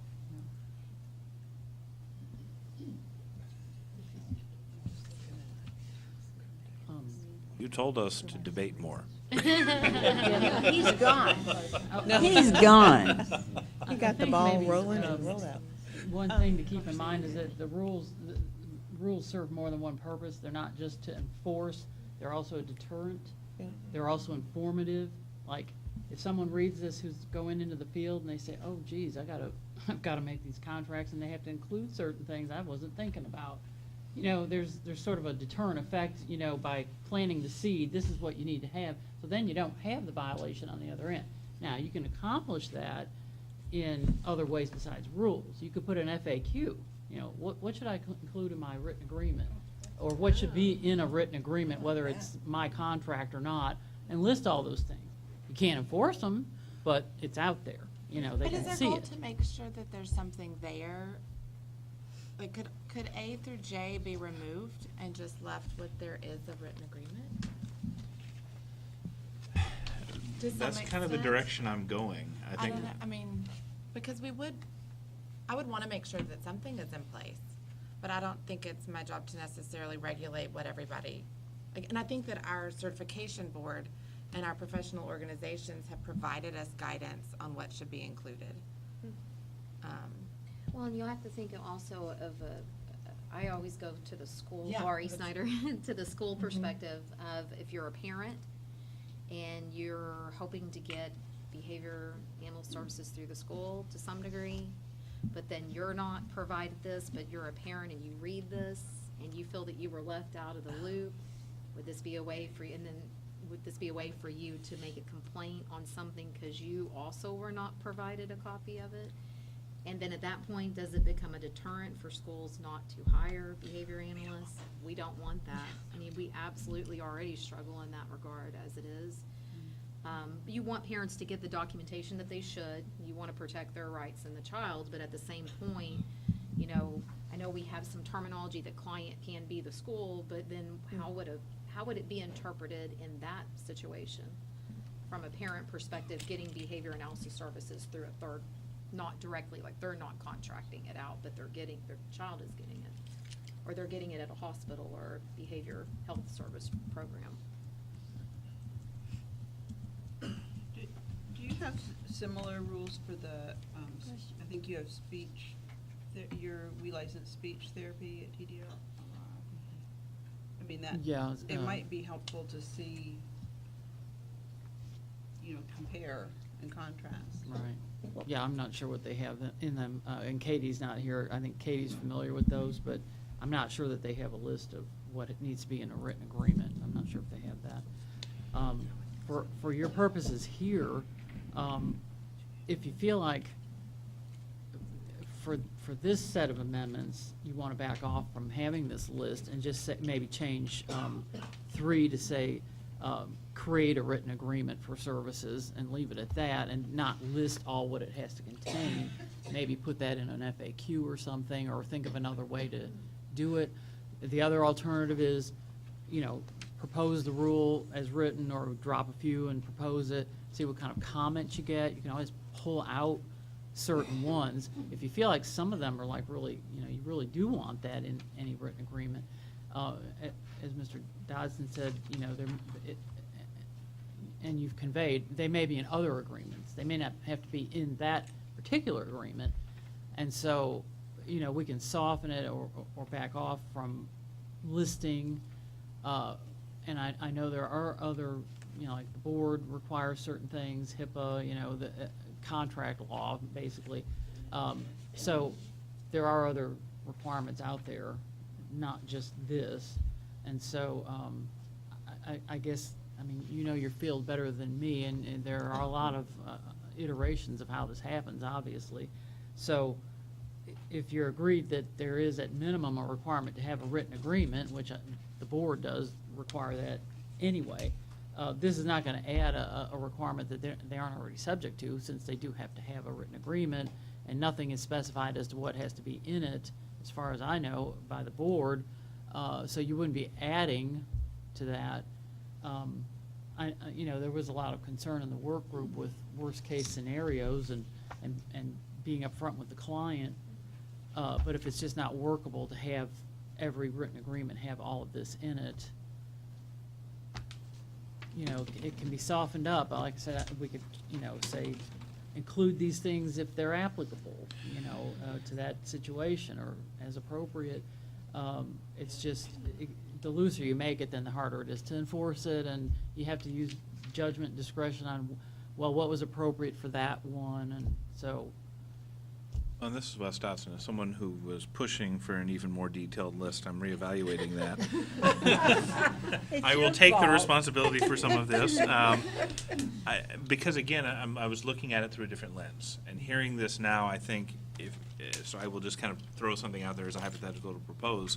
If we make number 3 that the license holder shall secure a signed written agreement of service provision that includes appropriate details for the treatment setting and meets requirements of the board, or some general statement like that, where we're saying it's got to be signed, it's got to be written, and it's got to describe what's going to happen. I think that because we are held to our national board, which does say you have to do these things, because we have some of these other take things in your area of experience and competence. To me, that's where we could then enforce that worst case scenario. So someone comes in and takes 50 clients and really shouldn't have. You've got the thing about practicing within your competence, experience, and ability, And if you're taking 50 clients when you really should only be taking 10, you're also going to have deficiencies in these other areas. That's why you have a problem. I don't know that it would hurt our ability to enforce, but it could minimize, like I said, almost turning something that could be a clerical error into a penalty, or looking like it reflects on, say, practicability versus record keeping. Or I'm very worried now about that side of things, that I would not want good practitioners to get dinged on paperwork. Not that they shouldn't be maintaining it, but this is a licensure ding versus a business practice thing. And so if you're bad with your paperwork, or you don't have good collection policies, you don't get paid, but that doesn't necessarily mean you should lose your license. Laurie Snyder, would it be more appropriate for the work group to meet again and maybe revisit this with the different perspectives that have kind of come up, and then maybe redraft something than trying to write it now? Well, that's certainly a possibility, yeah. This is all, like I said, you can subtract, add, modify. It hasn't gone to proposal yet, so there's nothing written in stone here, so yeah, you know. Seems like there's a lot to whatever. kind of relook at. That Well, maybe yeah, I mean, there was a lot covered in that work group for sure, so. Yes, there is a was. lot, yeah. Wes, Laurie, Dr. Mott, me. Stephanie Sokolowski. Oh, I'm sorry. No. Okay. So this is very thorough. I did feel much better when you mentioned the frequently asked questions, the FAQs, because I think some of this information, our Texas licensees, it would be good for them to see all these requirements, but just not as a rule. But I like the idea of having an FAQ that maybe would provide them with the kind of guidance that Wes was going for. In light of the time, I guess I'm looking for some guidance. There's several ways we can proceed in doing this today, because we haven't gotten through all the good stuff yet, right? We haven't even touched the actual relationships yet. Whoa. That's what we've been waiting for. Yeah. So, we could say we're going to work through all of this and then up or down the whole thing, which doesn't, to me, doesn't sound like a wise idea.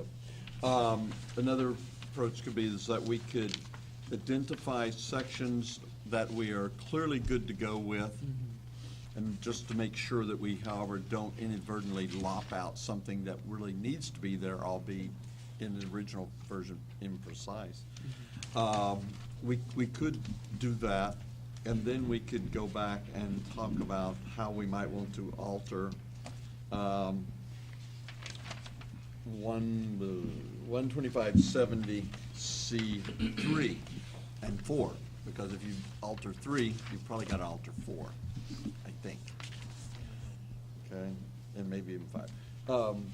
But I'm looking for that maybe it's 12:25 already. We got the room all day. Well, in that case, who's catering? I hear the commission is. Oh.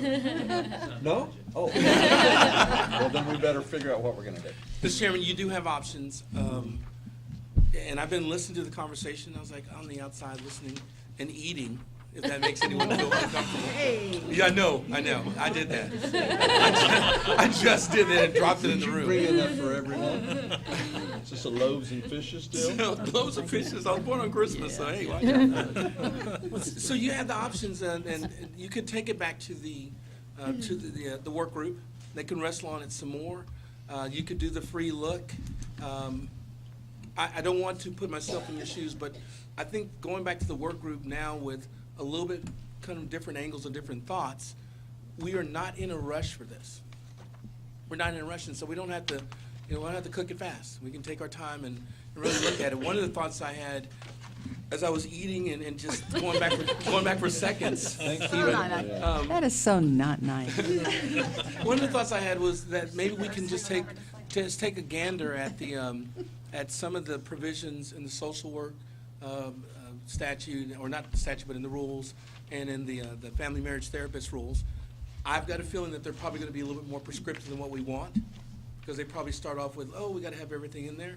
But it may be instructive just to kind of see some of the elements that they have in there, and we can do that through the work group process. So that's my general offering to the group. Laura, as you can see already, she can take a little bit and make a lot out of it and do it well. So she likes this stuff. She gets excited about it. Also, Brian, the speech language pathologists, there, I mean, Yeah, you know, which there's relationship help. Stephanie brought up earlier, just taking a look if we're gonna do a comparison. I'd like to propose that it goes back to the work group to think about it some more. That's what I was, I think, yeah, if we just said that section C, just basically all of it. That professional services practice responsibilities, that sounds like everything in there is what we're really wanting to reevaluate. Yeah, well, yeah, I mean, just realistically looking ahead, we haven't even touched multiple relationships. I think we're looking at this with a different lens now. I think if we just say all of that letter C, we will revisit in the work group and bring this lens, the new lens to that, and get, hopefully with the TDLR's help, some of the other language from other fields, and kind of revisit that again. Because because I think the other sections, as I flip through, we can move through a lot of this and still make some decisions today that aren't applicable that way, and then we can get some work done on the rules that everyone's comfortable with, and just know that because we've already spent so many fun and engaging hours on this, we will revisit letter C again. Yeah, yeah, Gordon Moreland, Wes, that's kind of what I was thinking, is that there's probably some of this that's real clear cut, a lot of we've gone over early, or that probably we could, excuse me, with the appropriate motion, approve as is unless there's some further, don't want to curtail discussion, because it looks like there's a clearly emerging consensus that some of this needs to be revisited, particularly in section 12170, and maybe especially beginning with section C. I think 121, Laurie signed, or 12170, the whole, just in Just the case whole we see 121.7. something within B Yep. that might needs to be revisited. Okay, gotcha. Then I'm thinking 12175 has a lot of yellow there. We might want to defer action on that section also. I'm looking for a sense of the board before we proceed with any kind of formal action. I don't want to curtail discussion of things that we could clearly just knock out. Well, one thing I would note is some of the requirements that were in other sections of the rules were moved into the ones that you're talking about maybe waiting on, so we might not want to take those out where we were going to take them out so that they'll still be there, because like having an agreement was in what's right now section B, administrative practice responsibilities. It said, provide the client or the parent authorized representative with a written agreement for services. That was in there, and that was, moved into the C. So we might need to restore those things. See what you're saying. Yes. And not remove those. So this is Stephanie Sokolowski, and I'm not on that work committee, so I kind of hate to say I think you guys need to take it back and start all over again. However, as a frame of reference, I've been on a different board, and a similar situation happened, and they took out, they kind of quickly just decided, let's take that out, but they kind of forgot about the impact for the rest of the and it created a big mess. So let's be thoughtful. And Brian Francis, you'll hear us often talk about looking at statutory provisions. So you go to the legislative session and someone does an amendment and they have just one little section and it changes the word or to and. And in your mind, you're like, okay, that's the full context and impact of this change. But you have to read that whole statute in harmony. What is that doing to the sections above and below? And what is it doing to an interpretation that we held before? And so sometimes it is instructive to look at the whole just to see what the impacts are, because you can get caught up in the ease of looking at one change, but it does not give you the perspective of reading the whole statute or the rules in harmony. It's something to consider. Gordon Boyle, yeah, there's an ecology to it. Yes. That's fancy. It's very fancy. Okay. I think at this point, we're kind of chattering among ourselves, trying to figure out how we want to proceed, Laura, not meaning to ignore you.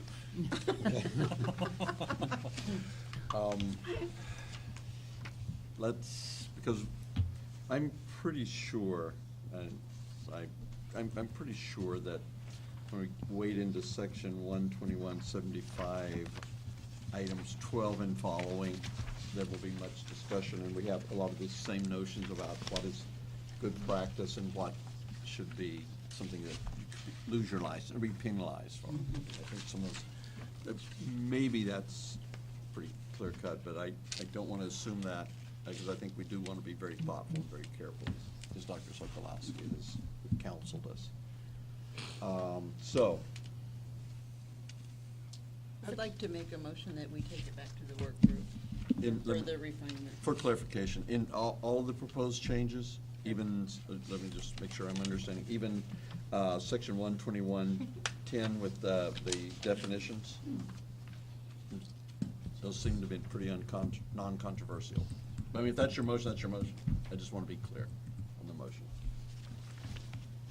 Motion has been made by Dr. Mock that all the proposed changes be tabled, I guess, for now, and reconsidered by the standard care work group and brought forward at the appropriate time. Is there a second? I'll second.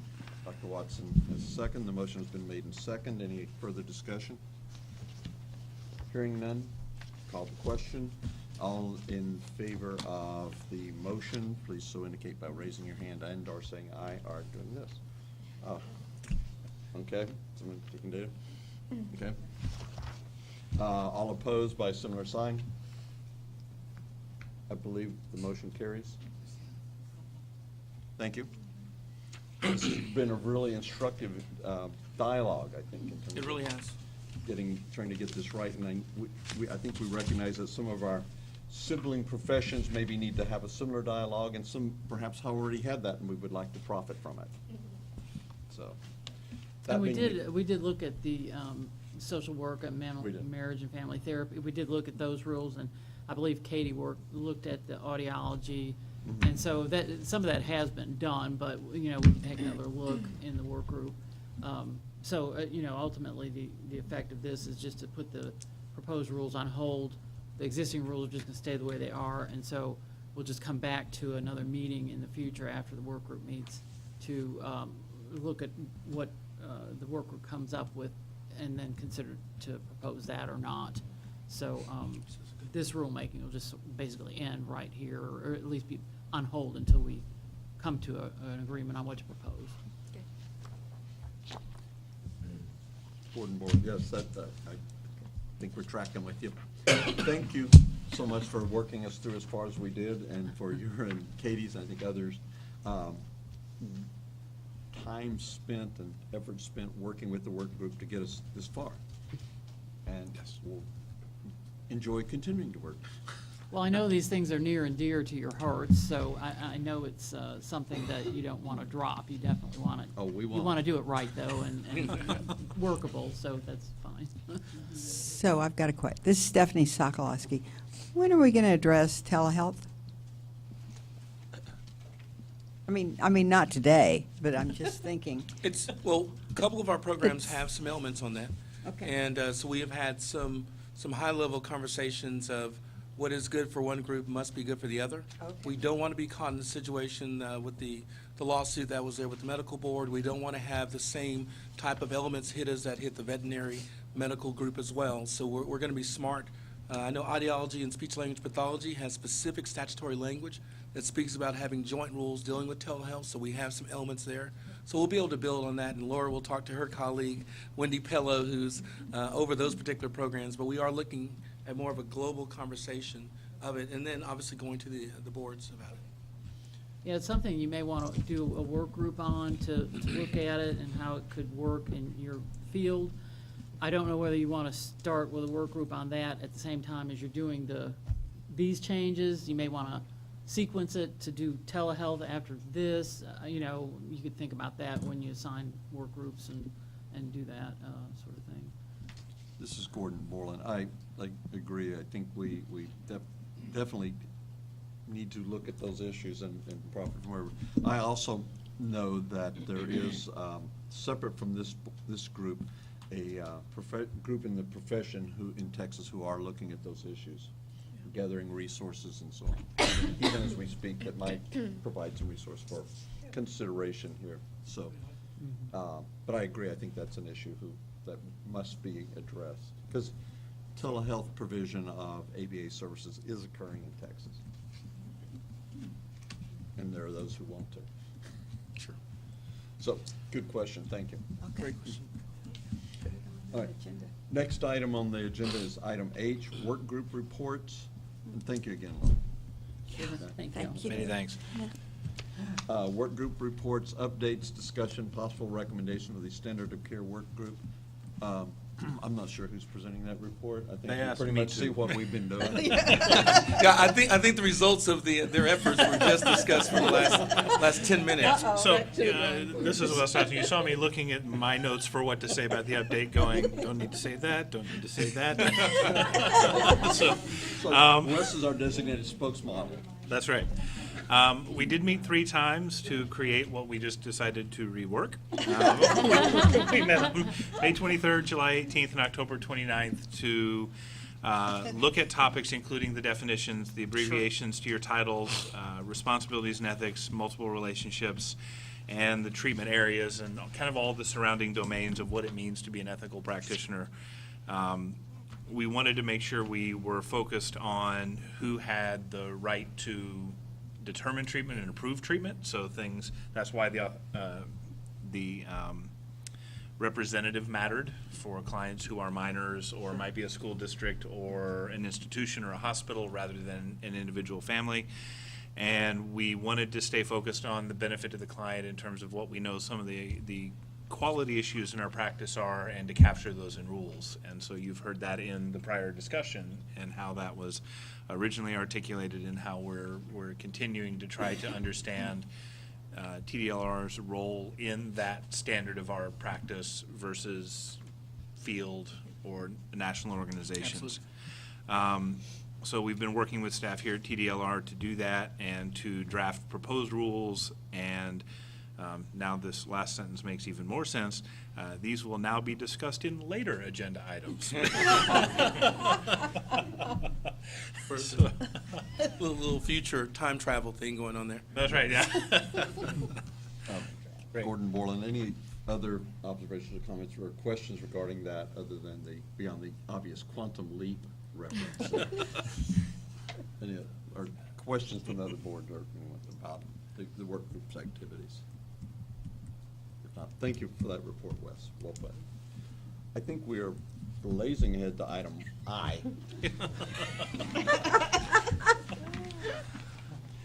Discussion and possible action to assign topics for considerations to work groups. Let me just say, I think we've got a pretty good notion of some additional consideration to be, or what the standard of care work group may be giving some additional consideration. I'm unsure some of where we are with some of the other work groups. Let's see, we have 2 other work groups, I think. We have Mary. standard of care, and I'm looking at Delia to give the other work groups. I don't think, have the other ones met? Yes. Yes. Well, enforcement met because we went over the criminal conviction guidelines. Yes. And then the next thing would be the penalty matrix. correct? Yes. So that is going to need to be, there'll have to be, of course, work group meetings, but that's something that, yeah, the next topic you've already said it, Ms. Cato. So penalty matrix, so that's the enforcement work group. And standard of care, there's more work to be done, and Dr. Borland? Yes. So other than that, Okay, I'm just trying to remember, we only have the 2 work groups? You have licensing as well, but there's licensing, no that work that's we're going to be just- for At this them. point, yes, okay. I thought that, I was thinking there was a 3rd. Yes, sir. Okay. So this is Wes Dotson, where would the telemedicine go? Stephanie brought that up, I want to make sure, this We sounds go like under the standard- place where we would. standard of care. Okay, That's but where it we sounds like we cover want to it. make sure we add that to the future agenda since that was brought up Yes, sir. by a member of the board. Yes, thank you. Gordon Borland, I think so as I understand where we are at the moment, in terms of the work group topics, the standard of care work group is going to go back and look at the previously done work, Yes, sir. perhaps revise that as indicated. And I would like, for the record, to add, and looking at as a future item, the telehealth issues consideration. Not, but first, that's, comes after the other. Yes, sir. Yes. Okay. For the enforcement work group, then development of begin work on the penalty matrix, if I'm understanding the sequence there. Yes. Okay. And the licensing group, we can defer for now. Yes, sir. Continue to defer, if I understand. Okay. So I've got a question. So for the penalty matrix, don't we have to get the rules first? Well, you already have a body of rules in place, so we'll do the penalty matrix on those. Based on that? Yes, Okay. ma'am, and then as you add What we've incremental got. rules, and then Okay. just We that fold them smaller. in. Good. Yes. Okay. Anything else on item I? Hearing none. Item J, recommendations for agenda items for the next board meeting. We're open to I suspect perhaps recommendations from the work groups. Yeah, I think I will fold right into there neatly. We'll have the staff reports that we typically have from there. As always, right.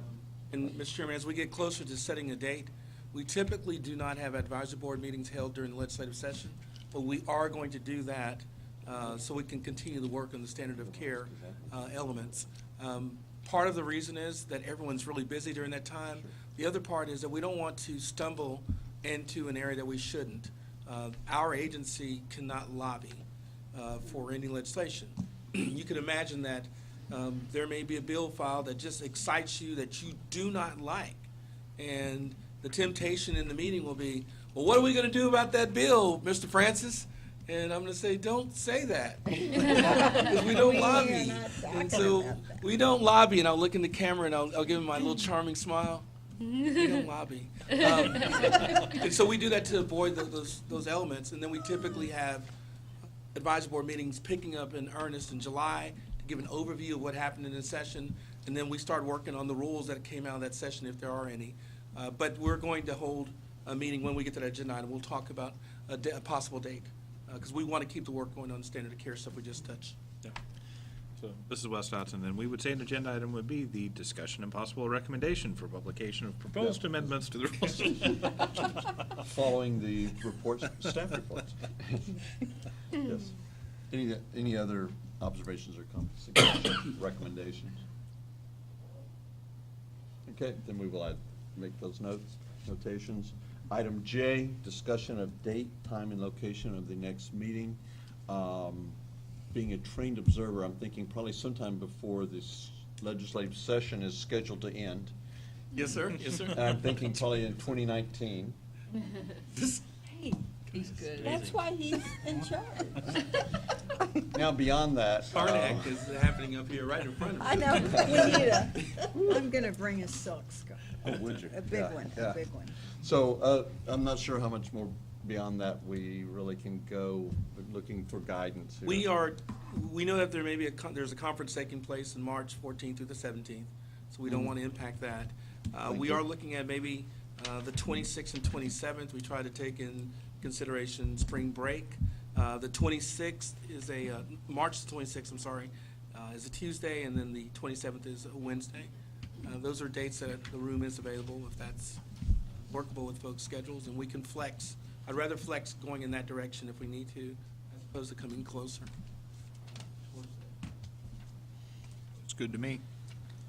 So again, you're suggesting as possible date, tell me that again, please. March 26th, which is a Tuesday, and it will be a 9 a.m. start if that's everyone's preference, or March 27th, which is Wednesday. And also would be proposed as a 9 a.m. start if that still works for everyone's schedules. And the 26th is which day of the week? It's Tuesday. Tuesday, and or Wednesday, the 27th. Okay. Does anyone have any particular preference, predilections? We can have Delia send out that to the members to kind of poll if they need to check calendars that are called human significant others that may have something planned. Sounds good. How does that sound? Is there consensus that we proceed that way? Quick question. Yeah, This is please. Brian Russell. So just looking at the last few pages of our docs, we have a lot of term expirations, February 1st of 2019. So People serve until their appointment's made or reappointed. What we'll do is that you'll probably, if that's one of your dates, Delia will send out a letter and saying, number one, are you interested in being reappointed?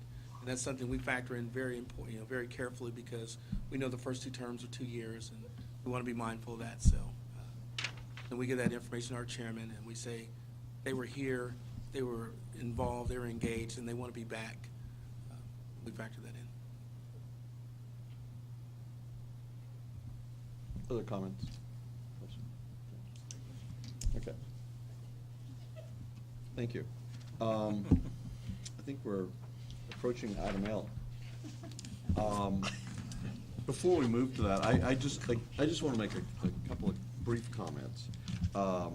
Speaking for myself at least, and reflecting some conversations I've had with other members of the board and members of our profession in general, I am very appreciative to how effectively and efficiently TDLR has affected this new licensure program. Thank you so much. This is, and I commented on that previously, but for the record, I really think this is very important. Because one of the concerns that people have sometimes is going into a new licensure program from an unlicensed profession is that, oh my God, now we're going to be wrapped up, taking forever, trying to get licensed. And that's just not the case. I got a number of unsolicited comments about how easy and efficient and fast the licensure process was. And as a member of the commission, this is important to us, and I hope that I would want to make sure you hear us say that, because otherwise Brian will tell you and you'll just say, yeah, that's self-serving. I didn't know a lot about TDLR until I got appointed, and I've been impressed. Gary Wesson, commissioner, but I've been impressed with the whole operation, and y'all are fortunate in the fact that this started with y'all being part of TDLR. Thank you, Gordon Borland. I completely agree. And as I said earlier, I'm involved with some other entities that consult or reflect on licensure in other states, and some people, we have in fact made the suggestion, take a look at the Texas process. I mean, not just because I'm a Texan, but because it maybe suggests some things that can make it work, because it has worked so well here in Texas so far. So, to you and your staff, I mean, that's what made it work. And we thank you very much, very sincerely. That having been said, enough of that. Yeah. Happy holidays. And I think the chair is open to a motion for adjournment. I motion we adjourn. Dr. Watson moves we adjourn. Is there a second? Yes. Second. Ellen Cato seconds. All in agreement, say aye. Aye. Those who want to keep working longer and get hungrier, say nay. Hearing no nays, I think we're done. Thank you very much. Thank you.